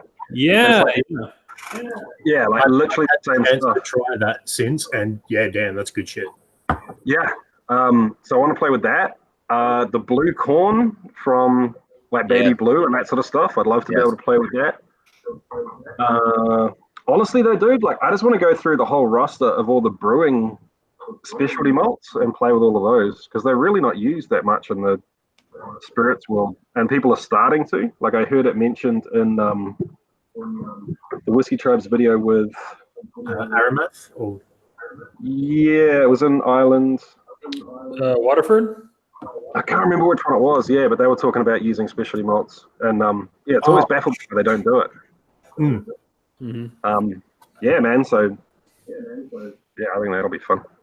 While we're here,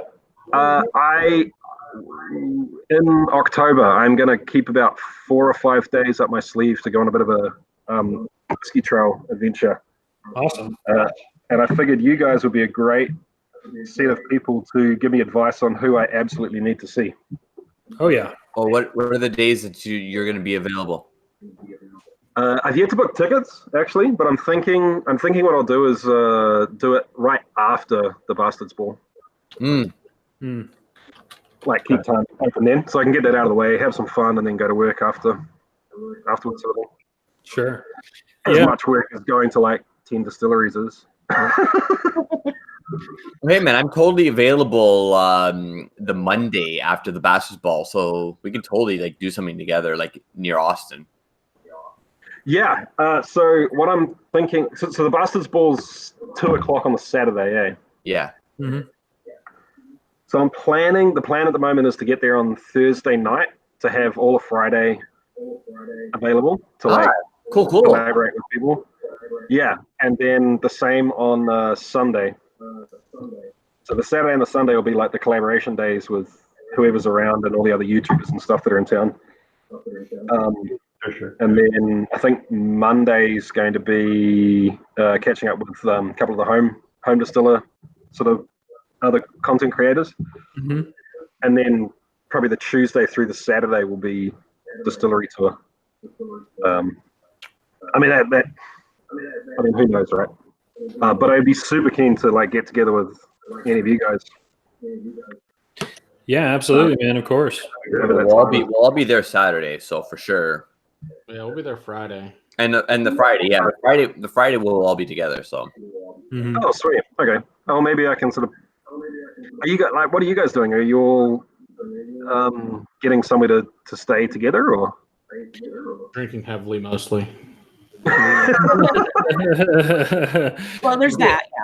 Yeah. Okay, so Jesse, I have we'll have to discuss this as well with Jason from Mash and Drum, but I have a 2 queen size, like a 2 queen room, right? So if no one has any issues bunking with someone else, you can totally like stay at La Quinta because I have a reservation. Right. Oh, I think I've already got a hotel sorted for the Thursday, Friday, Saturday nights. Okay. Yeah, Well, but I meant more just like if I can come to one place and catch up with, like, and not have to hop all over the city. No, I think I'm guessing you're all going to be hanging out anyway, right? Yeah, we're all going to be at La Quinta, and I then imagine we will all be in the same place together. yeah, it's going to be La Quinta or the distillery grounds. Yeah. Oh, okay. Easy. Awesome.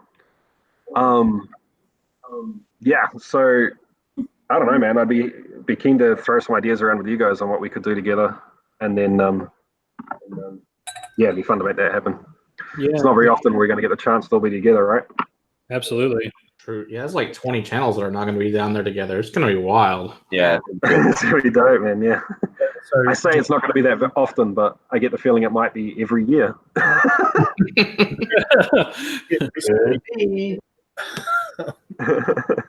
just Yeah. remember, It would be really cool to get you up to some place like Balcones. Iron Root's pretty far from Austin, but Balcones would be worth the trip. For sure. I think I just have to do Iron Root, dude. I know it's a bit of a drive, but whatever. Maybe I go up there and then wait, is it That's a Balcones day on the and way? What's that? yeah, bonus is in between Austin and Yeah. Iron. Yeah. Yeah, that's Yeah. the way. Just So it's like we can talk after or another day. But I think there's some stuff planned possibly on the Thursday. We might be able to schedule you or hopefully get you in. All things going well, I'll be there. Okay. And may have a rental car, so I'll have space anyway. awesome. Yeah. What do you guys got planned on the Thursday? Things you have to ask Gretchen the finer details. Yeah, we'll be coming down. We'll be coming down from Denison Thursday midday, probably after lunch, into Waco. Okay. Yeah. Most likely, and then into Austin later that night. Yeah, I'm going to fly into Houston and then get a rental car from there is, I think, the plan at the moment, which means that I can hit, was it MKG and what's the Dirty Great huge one? Gulf Coast and MKT. Yeah. I was thinking of doing those two on the way out of town. Mm-hmm. Yeah, definitely do the MKG because I want to try their stuff. It's like the rice base whiskey. Yeah, there's rice in the bourbon mash. Yeah, Tried it all, Josh? MKT?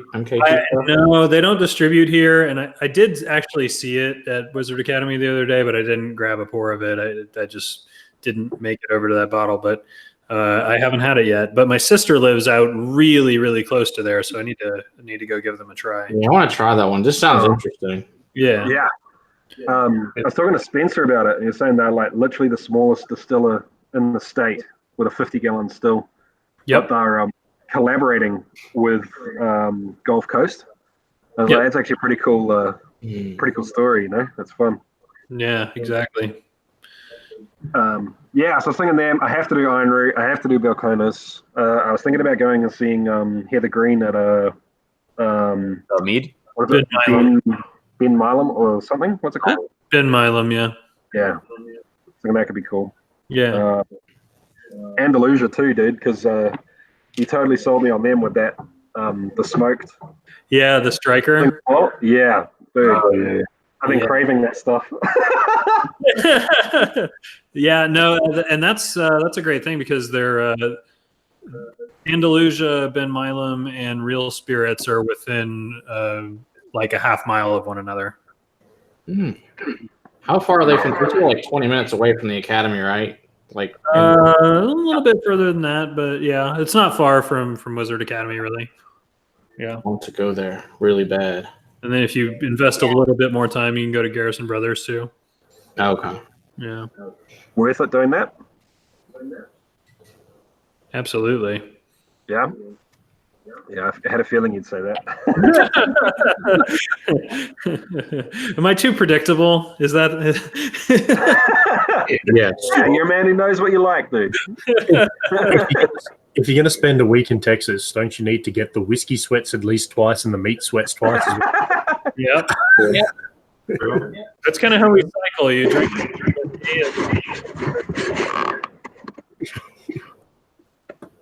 I've missed all that. I'm assuming it's just a cycle of get whiskey sweats, get meat sweats, get whiskey sweats, get meat sweats. Yeah. You drink a bunch of whiskey, you eat a bunch of brisket, yeah, and repeat. Yeah, the other good news is all those distillers will all be there. Yeah, that's true. Anyway, so I'm looking at coming in Friday. Any idea, Josh? Or just coming Saturday? Huh? Are there any of them coming in on Friday early? I'm sure Robert is, but what about the rest of them? They coming in early at all? Any of them? Do you know? I'm sure they probably are, and there's something for all the YouTube channels that Daniel and Rex are putting together. So on that Friday, I don't know any details about that, but I know they're doing something. I figured they would because I knew they did last year. I figured that's what was going to go on. Well, Daniel mentioned something about it. Happening. I don't know what those things are, but there are things happening on Friday evening. There are definitely things. I do believe Brad, it's just a case of, hey, Brad, we're going here. Okay. I mean, you're not wrong, Jeremy. Well, plus there's that song class, that mini tasting class. I know that will probably help them work that too, I'm sure. Yeah. I heard a little bit about that. They're going to have anybody who's been through the SOM program possibly help with that. So yeah, 64. That's like what 64. I guess 32. So that's a lot of stuff to pour. Yeah, I offered ourselves up for that. Yay. I'm fine. I don't care. I'm sure my wife will go. My wife says she's cool with it too, so it'll be good. It's not my responsibility. I offered William and I up. Yeah. I already told Daniel I'd help, so it's no big deal. Yeah. So it's all good. I think it'll be interesting to see Stephanie help, though. That should be entertaining. Somebody was asking if Daniel is sitting in an Ardbeg cloak behind Brad. That's actually that's Christina. That's not Daniel. I could just see beard poking out. That's Lance, not. Oh, see, Lance is often mistaken for the Rex doppelganger. So you know that's true. But Daniel has the beard. That has happened. Dude, you were sitting so still for so long, I literally thought you were a Rex cardboard cutout for a little while then. Oh my God, Rex. And I was like, holy shit, that cardboard cutout's not in. You've broken the lance. 2D Rex. Amazing. Oh, shit. All right, done. The bit is over, apparently. You know what? The bit lasted longer than I thought it would. It really did. So does that mean that we need to make a flat Rex? Yeah, we need to make a flat Rex. No, we need to make a long time Vito before we make anything. Just take them around to all like people's tastings. Just have the whiskey tribe sell them. And you could buy something else, cut out boards like the movie theaters and have them at your tastings and shit. Be great for have your very own Rex. Exactly. The hard part's going to be getting them on the photocopier long enough. It'd be easier if it's his ass. He'd be totally down for that. Just a picture of Rex's ass. That'd be great too.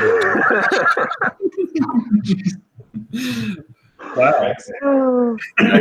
You'll see his favorite whiskey if you do that because there's that tattoo just to the left cheek. All right, I'm gonna add in a gentleman right now, if that's okay with everybody. Okay. Yeah. I need to bounce soon. I've got my strike order's up to temperature, I think. Let me check. Oh, inside sneak Oh, peek. okay. Didn't even need to be Patreon. We've overshot by about 20 degrees, but that's cool. All right, guys. I got to go. All right, Jesse. Grind Thank you so much for stopping in, and we'll see you soon. Good to see you guys. Congratulations, and I cannot wait to hang with you guys in Austin. It's going to be a blast, brother. Yeah, man. And I have to get up to Canada sometime as well. Yeah, for sure. We'll be here. That sounds like fun. Awesome. Oh, thanks for having me, guys, and have an awesome rest of your thing if it doesn't disappear into drunken debauchery real soon, which I'm sure. Yeah. I'm impressed that you're this civilized right now, to be honest. All right, guys. All right. Peace. See you, Jesse. Ciao.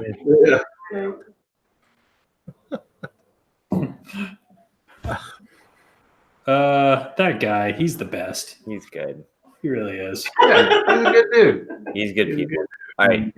The next person coming in should be coming in soon, in the next couple of seconds, I hope. Maybe. And I think I'm expecting someone to actually show up at my house soon. You have somebody coming to your house? I think so.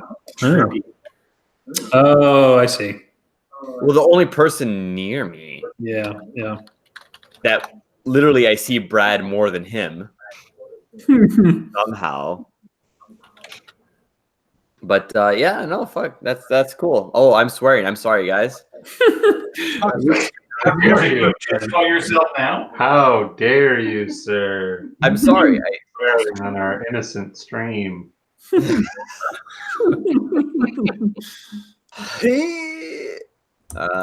are you doing? Sarah. What? Sarah. Oh, What? Oh, we thought you were inviting a person called Sarah in for a second. Like the I'm already here. I know you're here. Are you sure, Vito? I am sure. Floki. How many of me is there? Hey, Chris. There you are. Hey, Chris. It's Mr. Bourbon. I like really peated scotches inside.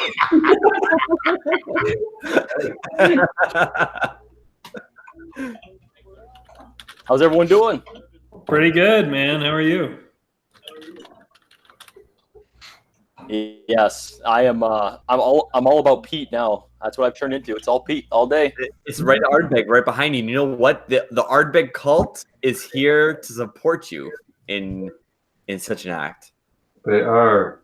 They're right behind Brad, and They've been all over my house today. I was just saying that. I was just saying that in chat earlier today. I was like, every time Brad pops on the screen, I just about have a heart attack. How do you Yeah, no, I have had enough whiskey now that every time I pop on screen, I have forgotten that they were sitting back there and scared me for half a second before my brain catches up.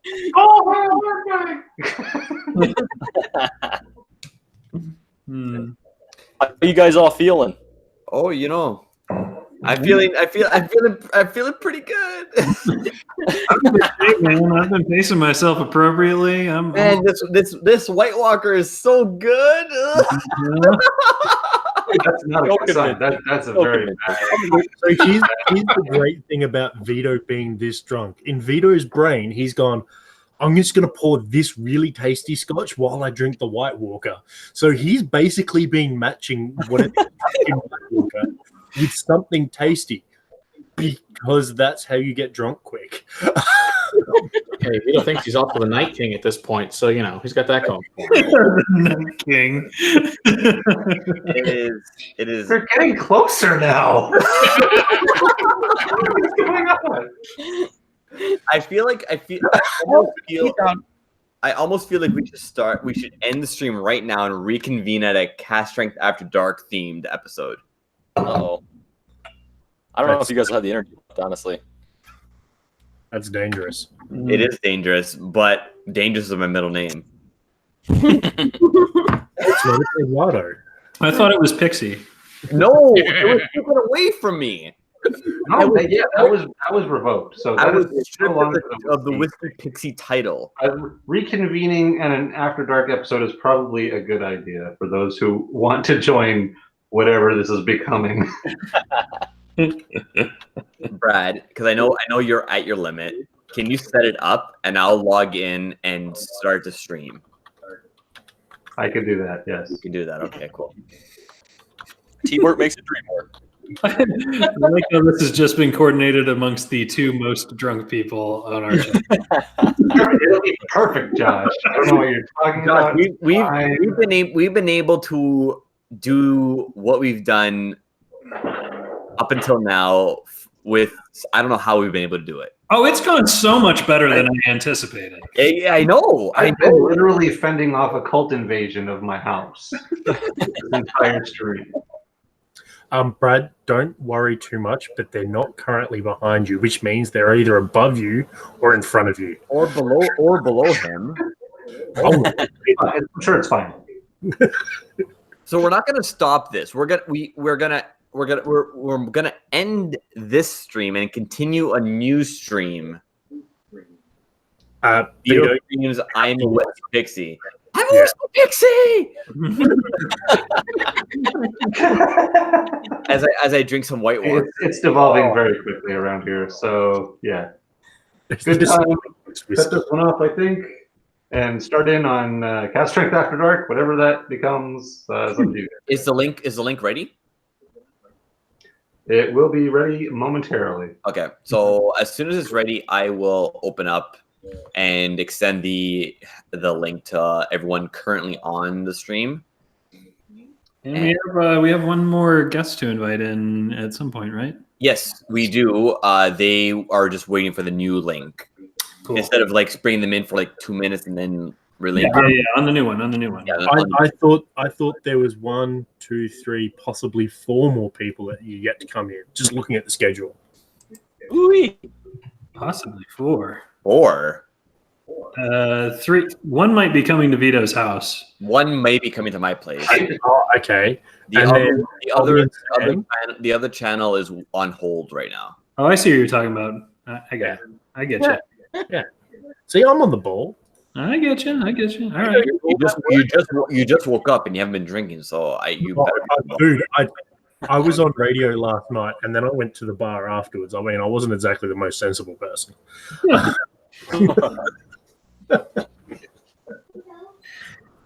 All right, so we're going to start a new stream after a break, or what? Do we after a quick 5 minutes or so? Yeah, 5-minute break. I will start the stream. I will start talking, and then when everyone's ready, they can start. You guys can come in. Yeah, so you may as well just kill that. We can keep this hangout going until the new one's all sorted. Yeah, we'll keep this going. Everyone, if you want to bow out, and then I'll send everyone the link for the new channel for the new video stream. Words are hard right now, so. Oh my God, White Walker, never again. Forever unclean. So much tomorrow. It's going to be incredible. Poor Vito. His wee little liver is not going to make it. Good luck with whatever this becomes. All right, everyone. So everyone say goodbye to Brad. Goodbye, Brad. He is done for the evening. Bye, Brad. Everybody else that's on the hangout currently, hold up. If you want to stay on with me right now, you're more than welcome to. I will send you a new link for the new stream, and we'll keep this going. All right. All right. Cheers. Don't get murdered, Brad. Yeah. Good luck, Brad. Be safe.